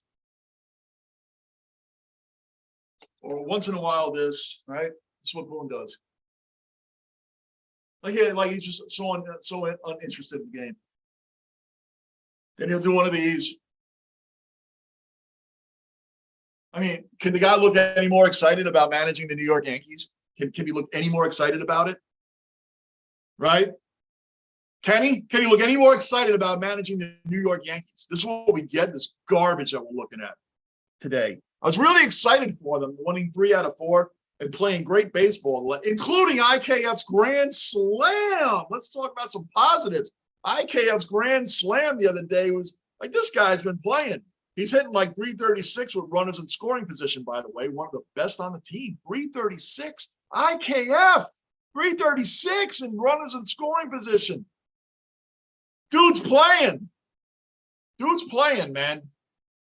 But, you know, we got to get this going collectively as a team. I hate coming on here sounding negative all the time about them. Am I just warming up for the Jets? I don't know. But it's hard watching what we saw in the first half from this team when they were 61-23. 61-23. Since then, before yesterday's game, right? I think it was before the doubleheader, actually. Before the doubleheader, right? Since the second half has started, okay, the Orioles are 30-18 Now, again, this is before the doubleheader, so give me a couple games here, right? The Orioles are 30-18 and in first place in the AL East. I'm talking since the All-Star break. The Yankees are in last place, 12 games behind at 19-31. Okay? Awful. The Orioles are the best team in the AL East since the second half started, 30-18. I know it's a little bit more than that now. And the Yankees are 19-31. Let that sink in. That was before, like I said, for the last couple games. Pathetic. Horrible. Horrible. That's more than a slump. That is worrisome. That's worrisome. It really, really is worrisome. Boone stands thinking to himself, got to look. Oh, okay, I already read that one. Gotcha, Mikhailov. Anybody else new in the basement? Subscribe, bell notice, hit the like button. Keep the basement rolling toward 1,000 subs because that's what's going on here. That's rolling harder than the Yankees offense is rolling right now. And Aaron Hicks, I want to see him out of this game right now. Out of this game. Take him out. Take him out. He doesn't deserve to be on the field. He doesn't deserve to be batting, especially not third. Goodness gracious, man. This guy's a disgrace. You know, Mikhailov, what does he do for the Yankees ownership behind closed doors? I'm telling you what, Aaron Boone is the ultimate yes man. I really think that's what it is. They got rid of Joe Girardi, who was really, he might have looked at some analytics from today, maybe do the eye test here and there, do the eye test. Someone's pitching well, you leave him in. You leave him in. You don't take him out because analytics say third time through the order, this guy doesn't pitch well. Well, if he has 2 hits up to that point, why don't you take him out? The analytics never show. You know what they don't show? When a team is batting against a hitter, now this is my opinion. It's my opinion. When a team is batting against a pitcher that's mowing them down, first time through the order, second time through the order, third time through the order, mowing them down, and then they take him out. Even though he has a low pitch count, because it says the analytics say, well, 4th time through the order, this guy tends to fold. This guy tends to not pitch well. This guy tends to, right? What it doesn't show is when you take the guy out that's pitching really well and you bring the bullpen in, what do the batters do? Batters do this. Yes, second chance at life, second chance at batting, second chance at coming alive. Because I couldn't hit pitcher A, but now pitcher B is coming in and my morale is up because now I feel I can get a hit off this guy when I couldn't hit that guy. And generally that happens. Hello, Blake Snell in the World Series, who got taken out because his 3rd time through the order, he apparently can't pitch well, right? Even though he was mowing down Corey Seager and Mookie Betts and company, didn't matter. They took him out, and what happened? Oh, they lost that game and ultimately the World Series, but they lost that game because they took a very hot Blake Snell off the mound, Kevin Cash, because analytics said he wasn't that great through the 3rd time through the order. Isn't that incredible? So Aaron Boone, after all of that stuff I just said, Aaron Boone basically is a yes man. That's my opinion.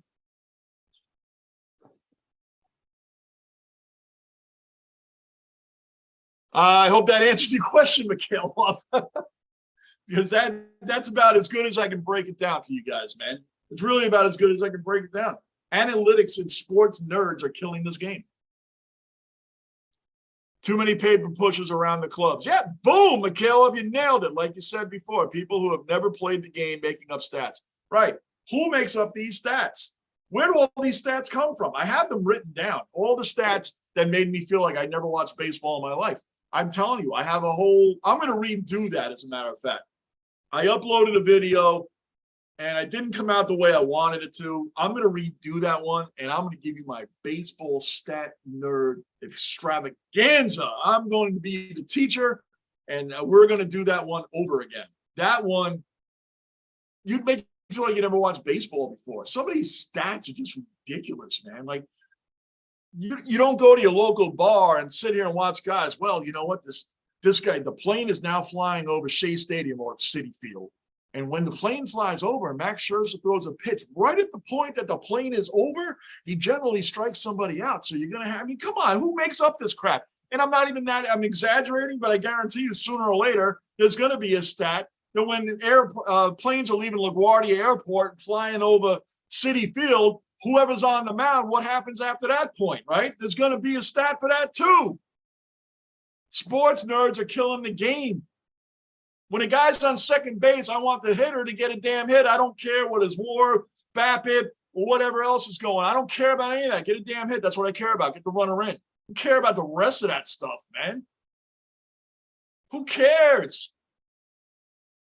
Well, the wind's blowing 30 miles an hour in the direction, and it's going to hit the ground when it sweeps off the ground on the right side, and so and so. It's like, who cares? Get a hit. That's my stat. Get a hit, get the run in. Incredible. Booner Cashman Henry says Booner Cashman should be fired immediately for whoever gave the order to put Hicks at third in the lineup and have him in left field. Henry, it's sickening. It's sickening. Quick. Yankees make me sick. Bro, join the club. We're all sick to our stomachs watching this. Thank you, Aaron Boone. And thank you, Aaron Hicks, for not taking advantage of the opportunity that's presented to you with other guys hurt and being out. You have an opportunity to step up and be the guy coming through, the veteran coming through with the big plays and the big hits, and you're doing neither.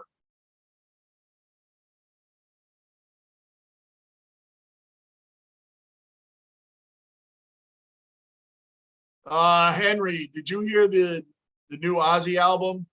I like one song off the new album. The album is very slow and depressing. Henry, you know what? I got to be honest with you, man. I didn't listen to the new Ozzy album because exactly what you just said. It's slow and depressing. I wouldn't think a new Ozzy album at this stage would be any good.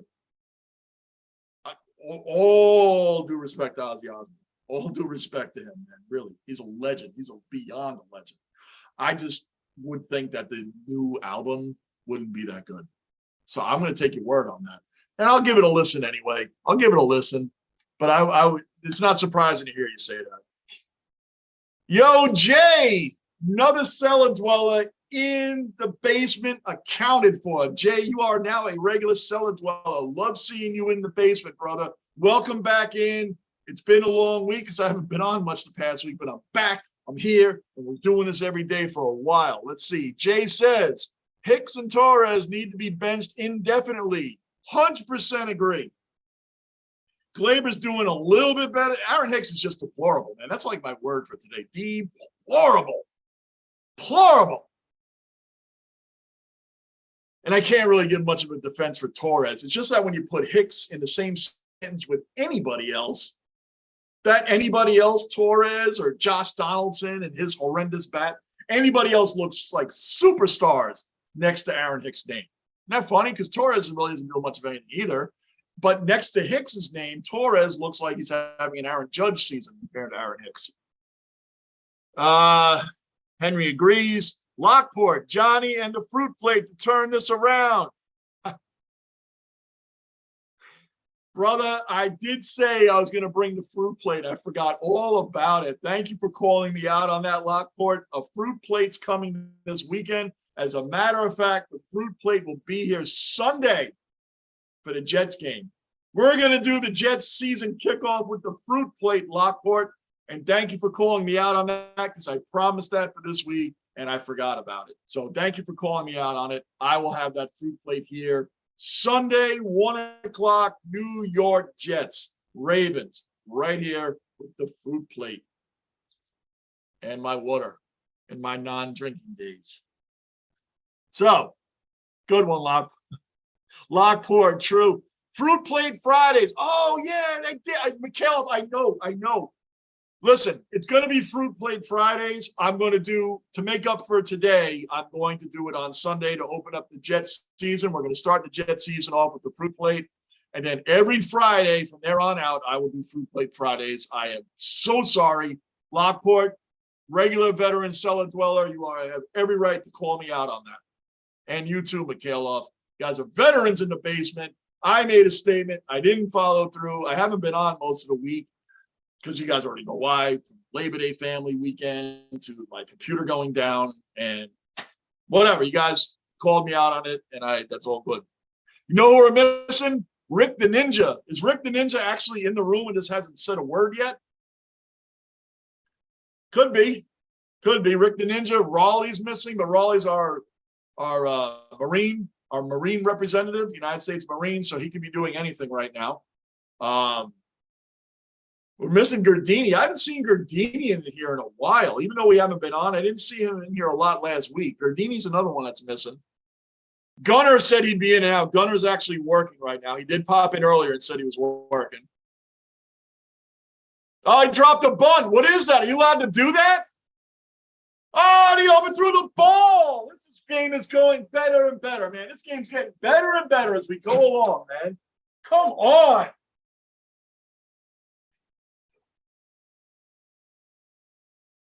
The Yankees, do they even care that the Rays are 4.5 games behind? Do they even care? IKF made a horrendous throw to Marwin Gonzalez. They're horrendous.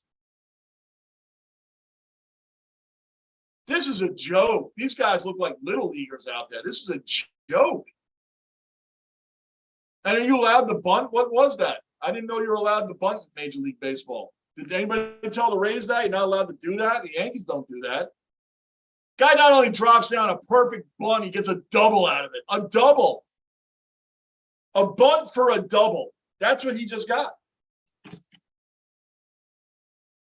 I'm sure it's partly on an error, but I'm just going to throw it out there. A bunt for a double. Give me a break.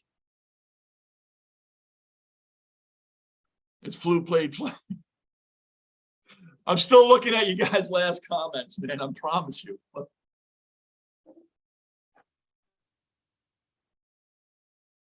Look, guys.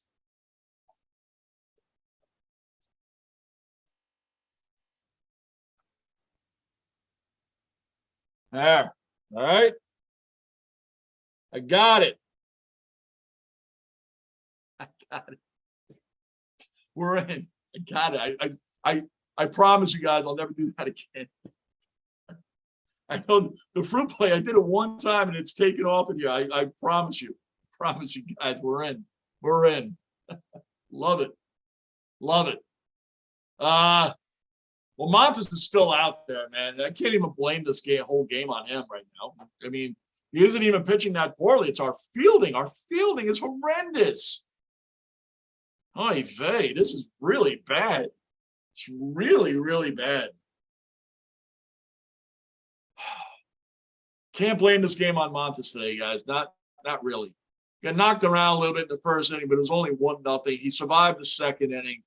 We're still only 1-0. And we do, of course, we do nothing at the plate ourselves. So he's right back on the mound. It's like the defense in football, having to go right back on the field when the offense does nothing. So here we are. Anybody new in the basement, subscribe, download, hit the like button, keep the basement rolling. Boy, oh boy.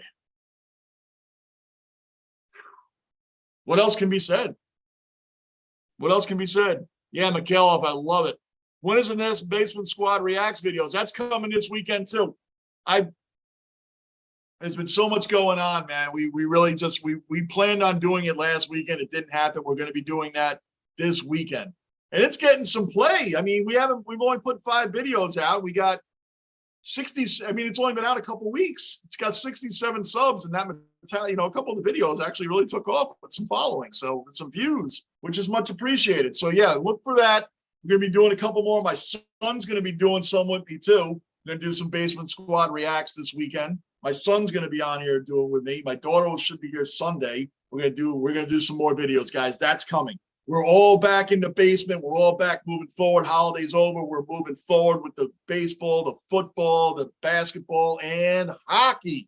And, of course, WWE pay-per-view events will be live right here in the basement, guys. That's what we're doing. So you're all caught up now, okay? You're all caught up. So now we got a man on third with 1 out. Boy, this is getting really bad. And remember, that guy got on base because he dropped a bunt. How unheard of. How dare he drop a bunt? How dare he do that, man? We don't do that. We're the New York Yankees. We don't even know how to drop bunts. And he turns it into a double. And now he's on third. with 1 out. How about that, huh? Go figure. Go figure. This has to be Montes' last inning, and I understand why they're keeping him out there because he had, like I said, he hasn't been pitching poorly, but you don't want to exhaust the bullpen in game 1. This is an important series. I think the Yankees are the only ones that don't understand that the Rays are only 4.5 games behind us, and they're kicking the crap out of us right now. All right, Bruin, be right back. All right, Bruin, hopefully the Yankees offense will be right back too. No problem, brother. We will be here. We will be here. I'm not going anywhere until this game's over. And we'll be back here again, 1 o'clock Eastern tomorrow. Mikhailov, you should be back here with us all weekend, right? So we got a 1 o'clock start tomorrow, guys, Eastern time. 1 o'clock start for another exciting Yankees-Rays game that they better somehow find a way to come back in this one, man. It will be 3.5 up. Wow. Wow. That's freaking scary. That's freaking – and look at Boone. He's hanging over the bar again, hanging over. Doesn't know what to do. Oh, man. And just think, I got the Jets coming up, huh? Look at my first place problems, and I got the Jets coming up Sunday. The Jets with Joe Flacco. Everybody tells me it's Joe Flacco. I call him Flacco. I don't know why, where, or how that started, but I call him Joe Flacco. You know what I want to call him? A win. I want to see a win Sunday. I want to see a win. I want to see a win on Sunday for the Jets. I want to see it. The Jets have the team. They have a really good lineup out there now. Let's see what they can do. I need one of my teams to save me. I can't. There you go, Montes. There you go. Struck out Choi. There you go. All right, Frankie. Again, we can't get mad at Frankie for this game. The fielding has been horrendous.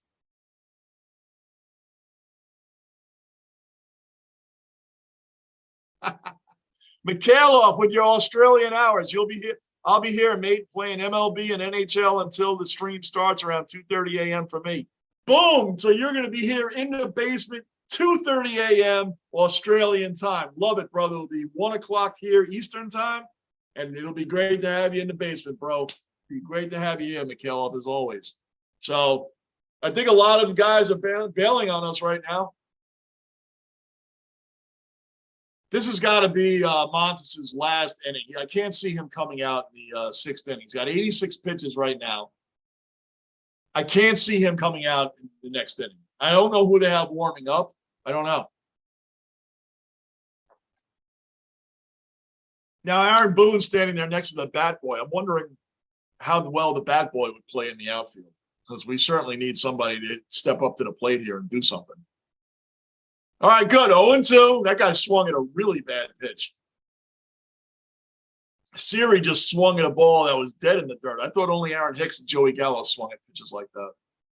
But anyway, all right, let's go. One more strike. Let's get out of this inning. And here's an idea. Let's start chipping away at the lead. Even get 1 run in the bottom of the 5th. Even just get 1 run. Get something. Get something started here. Please, somebody.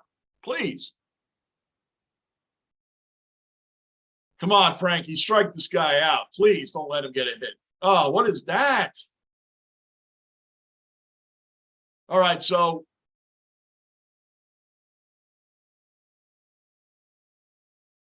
I want Montes to do well. I really want him to do well, man. He just, I don't know what's going on with him. I'm not talking about today. Today we're blaming it all on the outfield, especially Aaron Hicks. But his transition from the A's to us has been a little difficult. And it's not like he's come in here with some superstar fanfare that you expect all these great numbers out of. Man, we just needed solid starts. We just need solid starts. That's all we're asking from you. Since he's been here before today, he had like over a 70 ERA overall since he came to the Yankees. There you go. You struck him out. Good deal, bro. Good deal. Good deal. Good deal. All right. Let's go. Philly's looking to get another win. Jump ahead of the Padres again. Yeah, that's a real back and forth thing going on there, Mikhailov. Real back and forth. Phillies and Padres, back and forth. And like I said, Juan Soto's been having a bit of a rough time over there in the last 9 games. I don't know what he did today, but the previous 9 games, he's 2 for 28. Soto is really having a hard time. 2 for 28 is not what they were expecting, I'm sure. So he's had a hard transition going to San Diego right now. Pretty hard transition. So that's That's something to watch. But the Padres next year coming back, you're going to have Soto. I'm not saying this is necessarily the batting order, but these guys should be in a row. Soto, Tatis, Machado, and Josh Bell. Whatever order they put them in, they all should be back to back to back to back. The Padres should really, make some statements next year, man. Padres should make huge statements next year. Huge statements. Mikhailov, you think the Dodgers will slow down a bit now or keep going past 105 games? I'm going to guess they're going to go past 105 games. The Dodgers are going to have a problem with the Mets. The Mets are going to meet the Dodgers in the NLCS, and the Mets are going to give the Dodgers a problem. The Mets pitching, and Scherzer will be back by then. The Mets pitching, top to bottom, has been incredible. I know Taijuan Walker's going through a little bit of a funk right now. That's okay. It happens. Listen, the Mets pitching staff overall is better than the Dodgers. It just is. It's better than the Dodgers. And the Mets batting order, their first 5 batters are no slouches, man. You got Nimmo leading off, right? Marte's second. Third is Frankie Lindor. Fourth is the polar bear, Pete Alonso. And then you got Vogelbach, who's been killing the ball, batting 5th as DH for them. Vogelbach has been killing it. Those first 5 batters right there have been outstanding for the Mets. So the Mets are no pushovers. They're having a rough time, whatever. Watch out for the Mets. That's all I'm saying on that. The Dodgers are going to have no easy walk to the World Series trying to get through the Mets. There's nobody else in the National League I think can beat the Mets. And there we have Peraza, second pitch swinging, ground out. Thank you. Thanks for participating. Michaela, Monkey Squad, dude, how one mistake can destroy the whole game? Hell yeah, bro. Squad, man. Come on. Aaron Hicks drops that ball and then puts his head down. The play is live. The play is live, dude. And he misses it, and he just stands like this. He goes, "Oh, we're still playing? Oh, where's the ball? Come on, bro. What are you doing? How do you just stand there and then you misplay the other one? It goes over your head. How does that ball get over your head? Was it your first day in the majors? Guys, Higgy just got another hit. Higgy is hitting 189 coming into the game. Higgy's 2 for 2. Can we please get him home?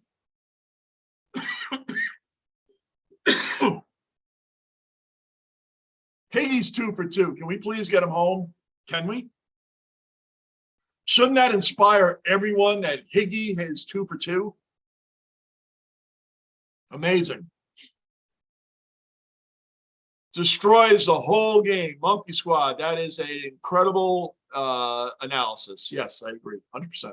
100%. And by the way, Hicks does nothing at the plate because when we had a runner in scoring position to possibly tie it at 1, Hicks strikes out. Of course.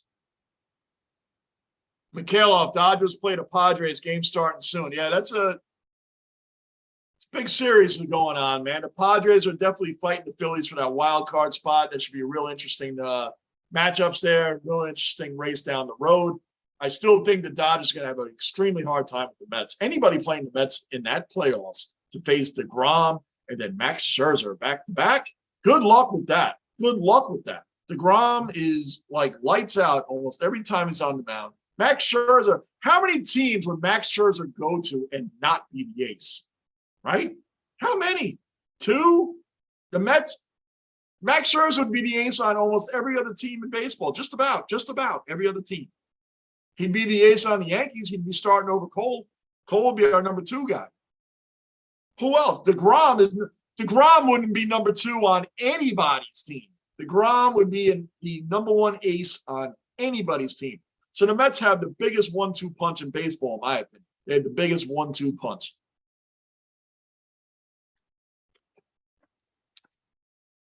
All due respect to Verlander, but Verlander doesn't seem to pitch very well in the playoffs, but he's having an amazing season this year. Amazing season. So we got Gonzalez. Merwin Gonzalez seems to have always hit for other teams. He hasn't been doing much for us lately. Oh, I remember that. They're showing, you watching this, you're showing Chuck Knobloch's protest of the throw to first base that the dude was out. You remember this? Hit the runner in the back. And Knobloch just stands there and is pointing at first base, protesting while everybody else is running around and scoring runs. Let's go. Andy's back in the room. Let's go, Braves. Mets are losing. Mets are losing to the Marlins. Can you imagine that? The Mets dropped 3 out of 4 to the Nationals, then have a problem with a little bit of a problem with the Pirates, and now they're losing to the Marlins. Wow. And Met fans are making fun of us Yankee fans right now, right? Where'd Mark go? Mark is a regular cellar dweller. He's our resident Met fan. He usually likes to pop in here and talk crap when the Yankees are losing. I should have known the Mets were losing because Mark hasn't been in here.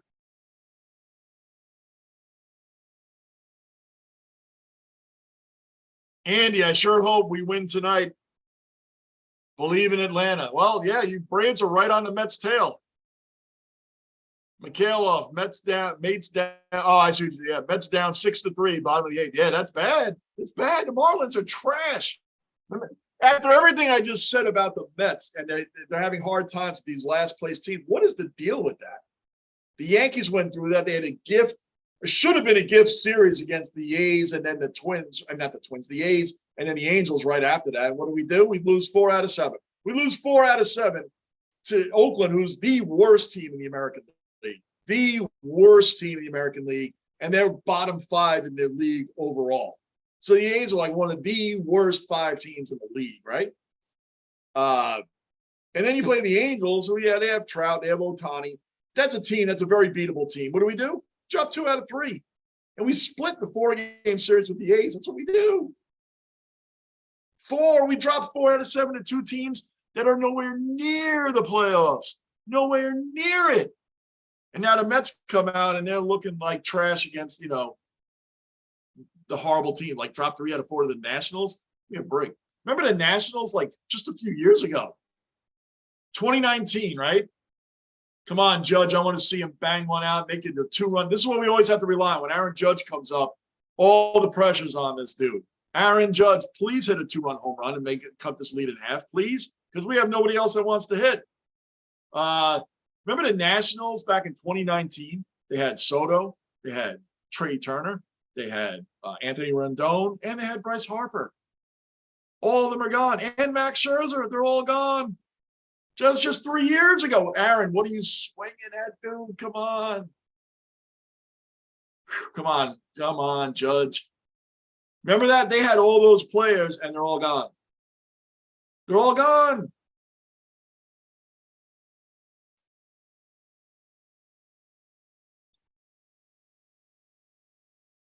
Mikhailov, Halos are up for sale. Are they? I didn't know that. They're up for sale, really?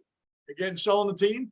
I can't believe that team with all the players they have not made the playoffs, right? Mike Trout has never been in the playoffs. I know Ohtani for that matter, but Trout's just been there long. They even had Joe Madden as their manager, and they still couldn't make the playoffs. It's really strange to me. Like, they've had teams to do it, and they just couldn't do it. They even got Pujols right after he won the World Series with the Cardinals, and he came over. He was still pretty decent. Actually, he was a very decent player when he came over to the Angels, and they still couldn't get it done. Couldn't even make the playoffs. Very strange. Never understood that one. Bruin is back in the basement. Welcome back, Bruin. Always good to have you in here. Rolling along this Yankee issues that we're having here. We're relying on Aaron Judge right now to cut this lead in half. Like, we're relying on him like he has to do it. He has to. Because we have nobody else that wants to get hits. Outside of IKF, who's been on a tear. IKF is hitting 336 overall in the last few games with runners in scoring position. IKF, go figure. Lockport, back in the basement, bro. You dropped in. We saw you, and you disappeared for the last couple innings. Lockport informs us Halos will be relocated to Vegas. Really? Is that really what's happening? Remember when the Golden Knights first opened up in Vegas, and before that happened, and the Raiders were just talking about going to Vegas, how everybody said Vegas wouldn't be a good Judge struck out. Vegas wouldn't be a good sports town. Remember this? Look, the Golden Knights have a good following, and in their inaugural season, they made it to the Cup. They made it to the Cup. Then the Raiders made it there. They have a very good following there as well. So, are they really pulling the baseball? That would have to be an indoor stadium, man. It gets blazing hot in Vegas, man. That's hot there, really hot. They'd have to have an indoor stadium. But are they really, that's where they're moving? Andy, it's making me feel sick, brother. I ain't drinking it ever again. Andy, how's your non-drinking? I'm drinking some Jack Daniels for the first time in 2 years. Andy, I thought you were stopping drinking. What happened? It's making me feel sick, brother. I ain't drinking it ever again. Andy, were you stopping drinking or you just stopped drinking beers? I thought you, because I don't drink anymore. I drink nothing. And trust me, I know all about Jack Daniels. I don't know anything about him anymore. But I thought you were stopping that, man.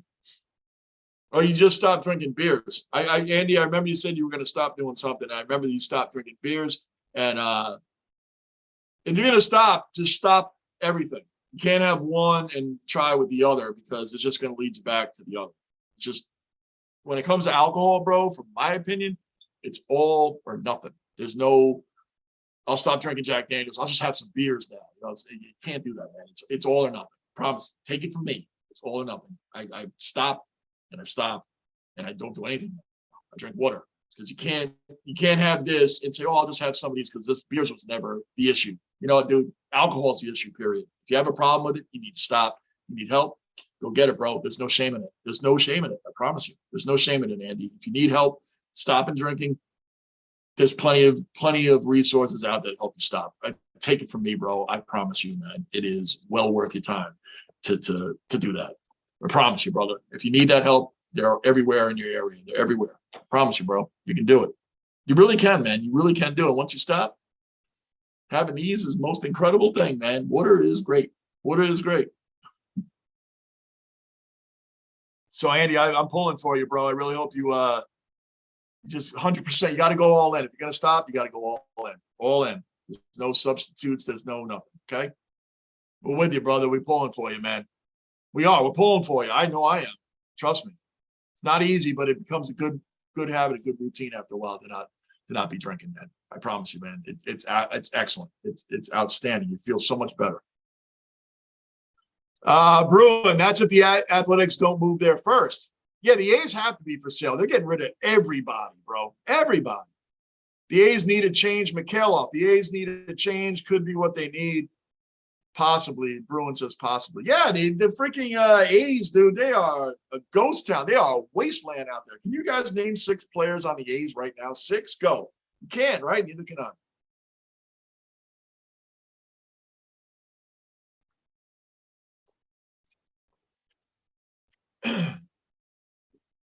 Andy, I stopped drinking for 2 weeks, just drinking the past 2 days. Well, Andy, like I said, only you know if it's a problem or not. If it's a problem, then you just need to stop everything. 100% stop and go to meetings or whatever you have to do to get yourself away from it and learn how to stay away from it. And it's just one day. It's just one day at a time, brother. And the one day at a time gets easier and easier, but you can't let yourself slip. Andy, if you really do, you need to just stop. You stop for 2 weeks and now you had it for a couple of days. That couple of days can turn into 2 months. It can turn into 2 straight years before you try to stop again.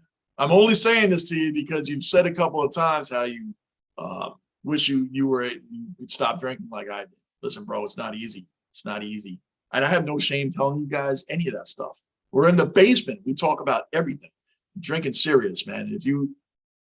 It's not a problem. Good, Andy. Okay. I'm just going off what the way you sounded the last couple of weeks, and I'm just letting you know if you feel it is, then you should stop. Okay. Just looking out for you, Andy. That's all. Just looking out for you, man. All right. And again, that's from what you were telling me last time that you stopped drinking for a few days, and you were hoping to stay that way. So that's all. But we're good, man. But I'm just letting you know it's there if you need it.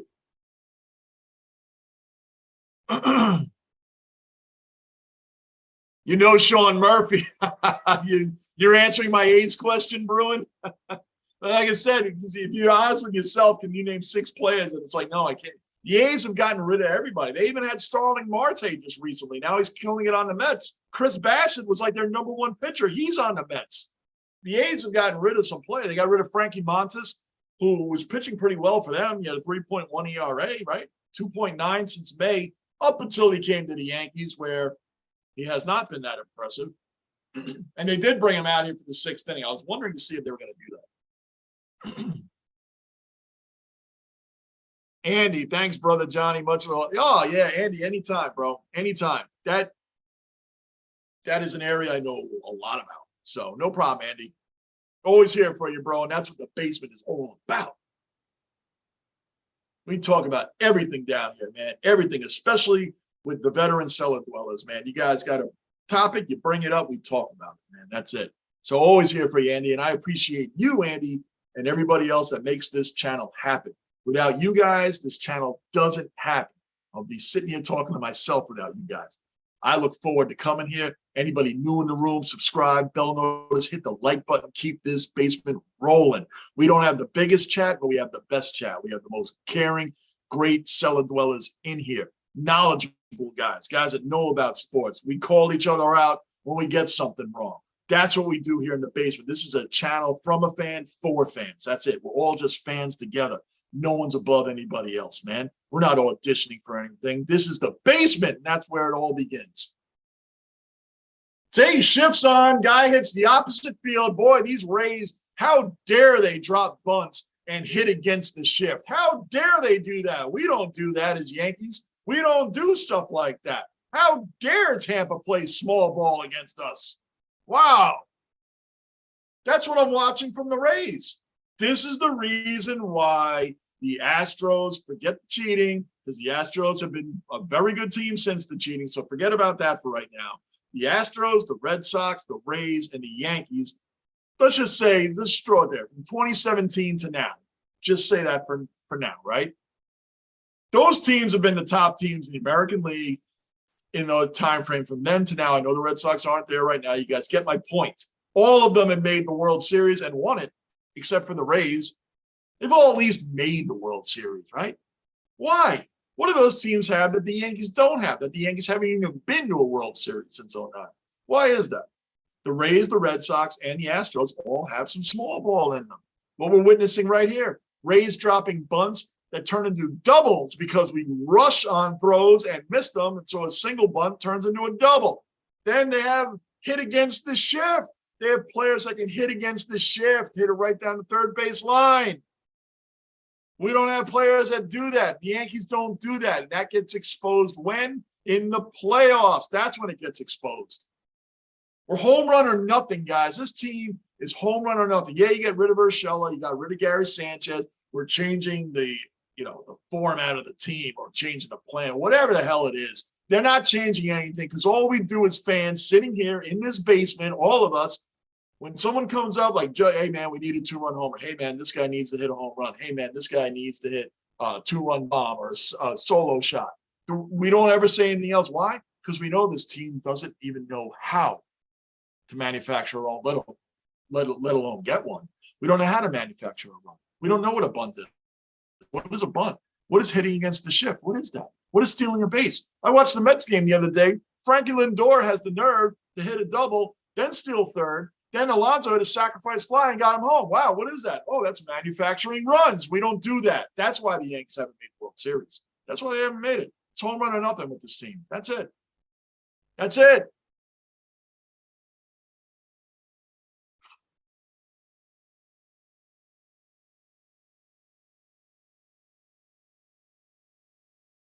Lockport. You looking forward to any college games tomorrow? I'm not a big college guy, Lockport. I'm sorry to tell you guys that. I'm not a big college football fan. I didn't grow up in a college football household. I grew up on Long Island. Long Island, you guys are going to laugh when I tell you this. But it's true. It's true. Every Saturday, growing up, they showed Notre Dame games. I thought Notre Dame was in New York because they showed them every Saturday. Tony Rice was the quarterback, Tim Brown, you had Jerome Bettis eventually, and Rick Meyer, and all these guys. Well, Rick Meyer was way later, but I'm just saying, growing up, that's what they were. And Notre Dame played every Saturday. It was on NBC, basically at noonish. They didn't show anybody else where I was growing up. I always thought Notre Dame was in New York until I got to like my early teens and found out they were in Indiana. It's like, really? And found out we had teams like Rutgers and Syracuse. And I mean, I knew about Syracuse, but they never showed them by us. So And they never showed us Rutgers because I think they figured, you know what? This New York has to deal with the freaking Jets. Why show them Rutgers? They already have enough going on, bad news with the Jets. So we didn't really I never really got into college football, man. I watched the big games. I just never really got into it. So I'm sorry, Lockport. I can't help you out on the college stuff. I don't really watch a lot of college games. Growing up, I watched a lot of Big East basketball. Patrick Ewing was on Georgetown. A guy named Ralph Dalton was there. And then eventually Mount Morning and Matumbo, the Twin Towers came there. There was a lot of great Big East basketball. St. John's had Chris Mullen and Bill Wennington and Walter Berry. There was some great matchups. Syracuse had Pearl Washington and other great players back then that made Big East basketball was so much fun to watch in the 80s in college. And Villanova had a team that surprisingly beat Ewing and Georgetown. Absolutely incredible time watching that. So that's what I got on that. But I do watch the bowl games, but I'm not a big college guy. I look at a lot of college football as until the big teams meet each other, it's a lot of inflated numbers against bad teams. Like when Alabama plays whoever, they might play like Rice University or something. It's like 66-0 at halftime. Like a lot of these numbers are bloated and inflated. It's hard for me to get into unless they're playing another great top team. I'll watch those games, but I will not watch Alabama playing Vanderbilt. I'm not going to watch that. That game's going to be an absolute disaster. It's going to be a blowout, and guys' numbers go through the ceiling. I've always had a weird vibe when it came to college football. So I hope that answers that. And I'm not a hater. I just don't watch it. Mikhailov, I can't watch any, but I like the Tar Heels. Okay. Hey, you know who the most famous Tar Heel? How about a guy named Lawrence Taylor? After I said all that about college, I bring up Lawrence Taylor. Now, for football, of course, obviously, Michael Jordan is the other one. Basketball. So that's what we got going on there. But tomorrow I'll be here doing the Yankees and Rays at 1 o'clock. Be right here in the basement. And 1 o'clock Sunday, New York Jets, Joe Flacco. Joe Flacco will be our starter for the next 3 weeks before Zach Wilson comes back in week 4. And who knows what to expect from Zach Wilson. I don't know what to expect. Andy, 100% agree. Buffalo Bills are winning the Super Bowl this year. I can't think of any team that can beat them but themselves. They made such a statement game last night. Absolutely embarrassed and blew the doors off the Rams in game 1 of their defending Super Bowl season. They were a 2-point dog at home anyway. The Rams were a 2-point dog at home. I think it was 2.5 overall, but you get the point. And then they get destroyed 10-10 at halftime, right? And in the second half, 21-0, and Jalen Ramsey got embarrassed. Josh Allen embarrassed Ramsey. That was probably the worst game of his career at cornerback. It was terrible game by Ramsey and their defense. And Von Miller, they're probably looking at him like, why did we let this guy go? Why did we let the guy go? The Bills are winning the Super Bowl. Who's better than the Bills this year? Seriously. The Chiefs aren't going to be better than the Bills. The Chargers have a very good team. They just got Khalil Mack along with Bosa on that side, man. It's going to be a very interesting season. The AFC West, who do you think's the last place team going to be? Don't you think it's going to be like, does anybody think the Broncos aren't going to finish in last place behind the Chiefs, the Raiders, and the Chargers? Does anybody think Denver Broncos are going to compete in that division? I know they got Russell Wilson. I know they have a decent team. But honestly, are they better than the Raiders, the Chiefs, or the Chargers? Who's finishing in last in that division? I'm going to say the Broncos are finishing last. They are a complete team. They look scary. Yeah, Andy, 100%, brother. You're nailing it. Nailing it. Complete 100%.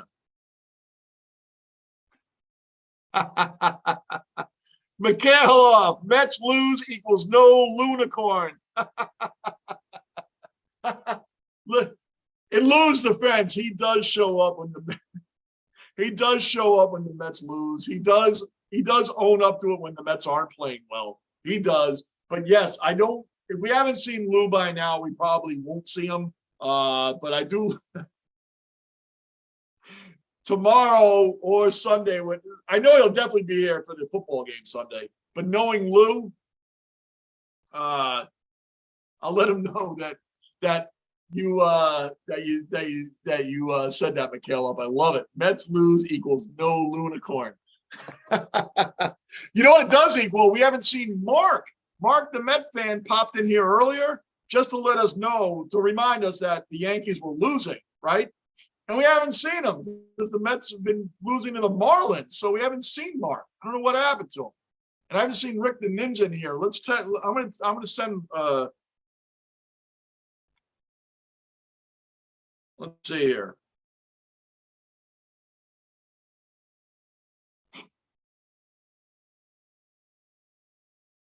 One second, guys. Give me 1 second while we're figuring out what's going on here. Lockport, I'll take a look at what you're saying here in a second, brother.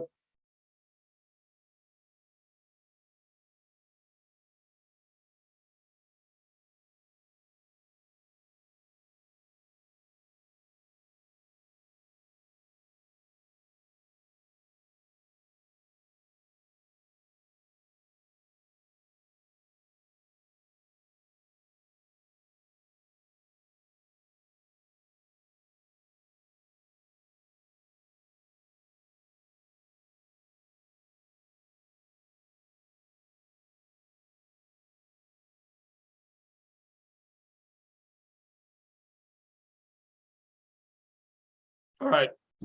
You would think I text a whole lot there. It's like 2 sentences. I can't keep up. Anyway, Lockport, I think Broncos finished last in the West. Yeah, me too, bro. Learning new offense for Russ. Patrick out for the season. Yeah, out for the season. I think they'll be in every game, but won't have a good record. Lockport, I 100% agree. When you look at the Denver Broncos, if they were in another division, maybe they would have a better chance of winning and stuff. But the Raiders, the Chargers, the Chiefs, they're too strong. I think they're both teams are a few players better than the Broncos. The Broncos, Russell Wilson or not, they're going to finish last. They're going to finish last, barring these other teams having major injuries. The Chiefs aren't as strong as they were. Losing Tyreek Hill is really going to show itself this season. That was a big loss, really big loss. So I just don't see the Broncos finishing better than last place in that division. The Raiders are tough, and I don't know why a lot of people hate on David Carr. David Carr is a really good quarterback. That guy is a really, really good quarterback. I don't know why people hate on him like he sucks. I'll take David Carr on my team. You know what David Carr with this Jets team right now would look like? The Jets would be automatically in the playoffs if David Carr was the quarterback with Garrett Wilson and Corey Davis as receivers and Breece Hall and Michael Carter as our running backs. And the revamped line. I wish we had David Carr. I'd take him in a minute. Because I don't know what to expect out of Zach Wilson. All right, we're out of the inning. I don't know what to expect out of Zach Wilson this season. Do you guys? I don't. And I'm not even hating on him. I just don't know. Guys, you guys know the deal. Too many of these means bathroom break. 2 minutes, guys, 2 minutes. I'll be back in 2 minutes. You guys already know the deal. The veteran cellar dwellers know the deal. 2 minutes.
I'm back, guys. I'm back. I'm watching Florial batting right now. He's up to 100. Isn't that sad that I have to say he's up to 100? Up to 100 batting. Up to 100. 0.100 exactly.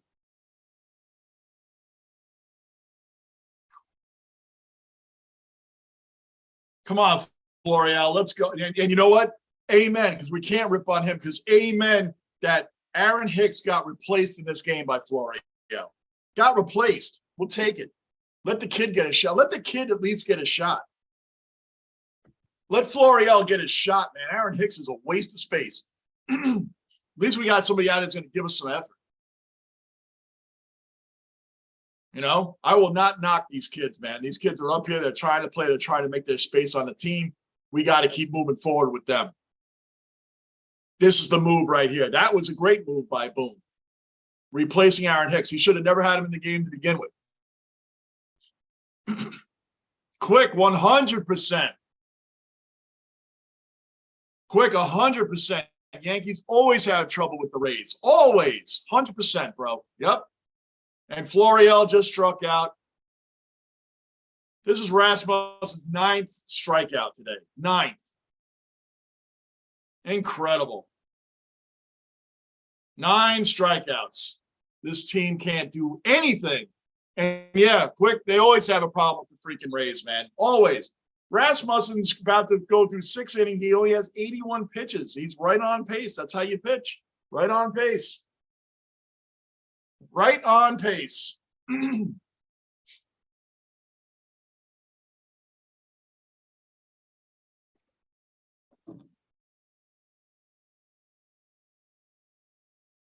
Oh, boy.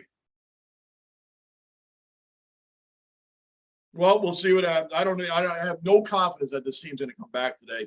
But we hang in here as fans. We got to go through it with them, right?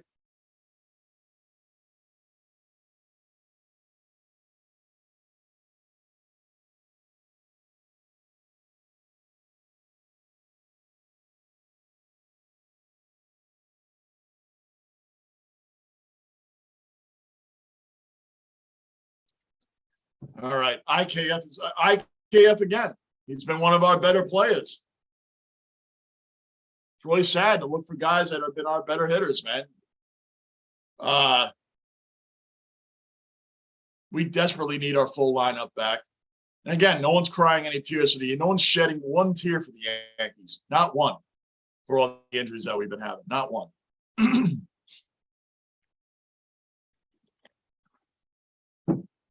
So how do you miss the guard?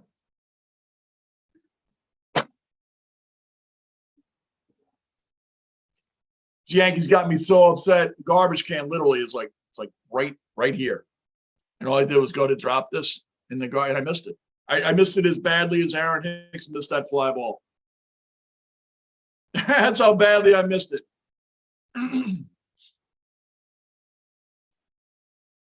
So we got one guy on, one out,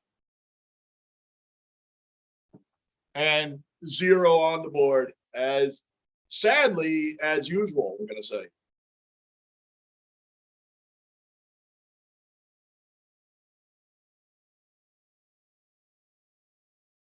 Oh, run that. Oh. I thought that was going to get down the line. This seems like a long game, too. It's only the bottom of the 6th inning. I thought it was a little bit later than that. This game feels long, right? At least to me, it does.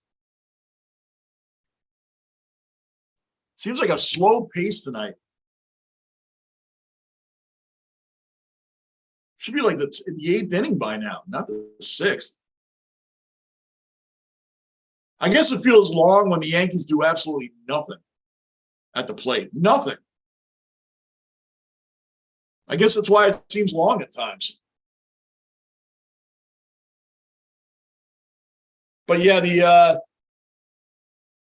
I think some of our dwellers have dropped off because the game is that exciting. And we've lost some dwellers over the time here. I can see it. All just waiting for the Yankees to get ahead because this is getting to be an absolute joke.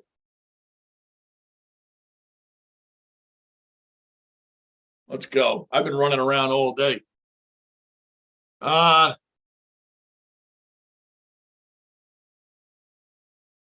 Yankees will always have trouble with. Okay, quick. I read that already. Andy, Johnny, you know your sports, bro. Are you an expert?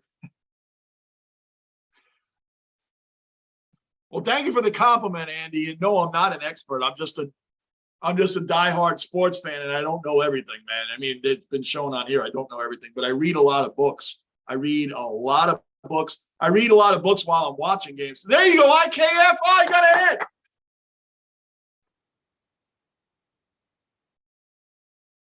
First and second now. One out. Can we get runs in? I read a lot of books, Andy. A lot of books. I love sports. I love reading sports books. Sports stuff stays in my head. I wish other things in my life would stay in my head where I remember most of the things that I'm reading or watching. But it does that way with sports for some reason. I don't know why, but I love it. I love talking with all you guys. I love being in the chat room talking sports. It's what it's about, man. Mikhailov, I feel you, Johnny. I looked before and thought it was the seventh, but I know this game is dragging. This game just feels like it's dragging.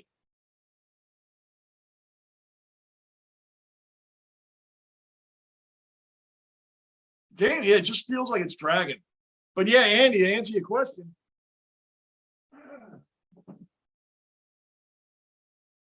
these are just like some of the books that I read. Kobe Bryant, Mamba Mentality, man. This is something else, man. This is a must read. Baseball Hall of Fame collection. Guys, these are must read books, man. These are incredible stuff, man. This is why. Look at this, man. These are just some of the things that I read. Some. The greatest moments in NFL history. And of course, the NFL 100, the Century book that just came out. Man, these is what you need. Every sports fanatic should be reading things like this, man. It's just enjoyable, just absolutely enjoyable to read.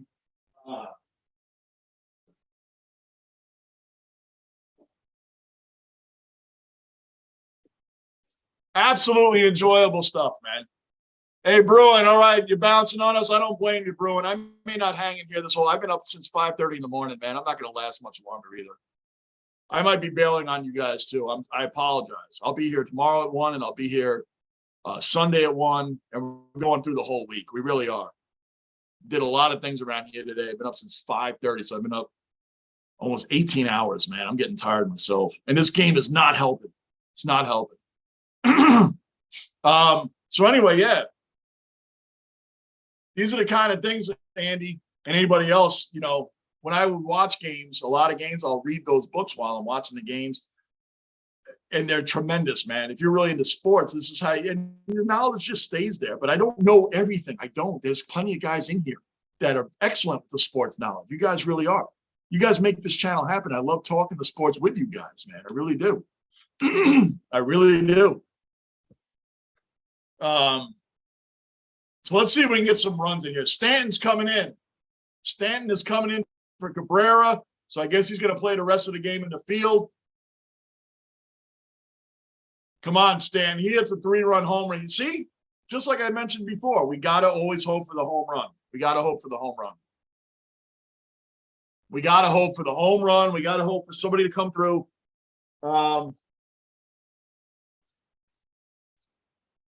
But yeah, I'll be back on here tomorrow, 1 o'clock, guys. Let's see what Stanton does here. I'm probably not going to make it past this inning. Got a lot to do tomorrow morning, and I've been up for a very long time today. I know this has been a rough week all around for everybody. A good week, but just a lot going on, doing a lot of things, and usually I don't get up at 5:30 in the morning. Usually like up at 8 or 9, not 5:30.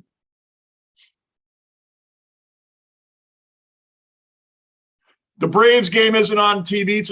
Oh, Andy, is it on Apple TV? Is this one of those Apple streaming things, man? It gets really irritating. The Apple streaming is like, and it's the worst announcers too. Their announcing is horrible. Horrible. Their announcing on Apple TV is absolutely terrible.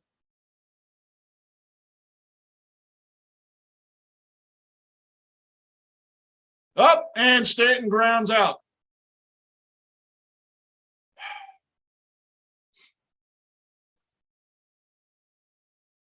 Oh boy. Mikhailov, Andy, quick. Guys, we're gonna do this tomorrow, man. I'm gonna wrap this up. It's been a long day. It's been a long week. I'm gonna wrap this up. The Yankees look like trash right now. I'll be on at 1 o'clock. I'm doing the entire game tomorrow. I'm doing the entire NFL game on Sunday. The Jets game Sunday. Definitely doing that 1 o'clock. We're gonna do the Yankees on Monday. We're gonna run right through the week with all the NFL and all the greatness going on and all these games, guys. Okay, we're gonna run it all week. I will. We're going to end it here. I hope the Yankees come back. I'm tired. I'm done. I'm just done, guys. We'll be back at 1 o'clock Eastern time tomorrow, okay? Yep. Mikhailov, 2:30 in the morning for you, 1 o'clock in the afternoon for me. Let me double check that time right now while we're talking about it.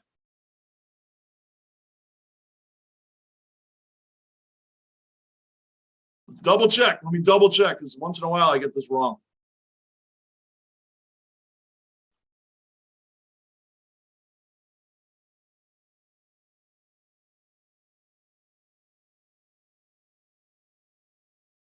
$1:05 tomorrow. 1:05. I'll be on here between 1 and 1:05 tomorrow.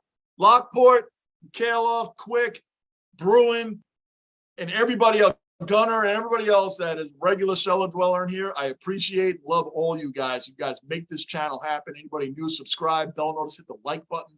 I appreciate every single one of you guys. You guys make this channel happen. Thank you for hanging in there with me this week through the computer going down, to not being on. We had family here and now having a short day today. It's just been a long week. It's been a great week, great family week, guys. Really great family week, but it's been a long one and I'm beaten up. I've been here since been up since 5:30 in the morning doing great things. And Henry, 1 o'clock tomorrow, brother. You're on. Henry's another regular cellar dweller, guys. We will,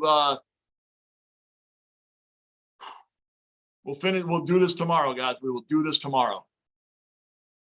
100%. All right.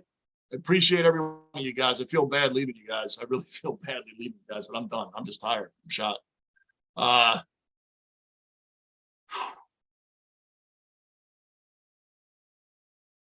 Yep. We're going to end it there, guys. Sorry. I'm sitting here debating, but we're going to end it there. 1 o'clock tomorrow afternoon. I'll see you all then. Johnny Basement. And I am out.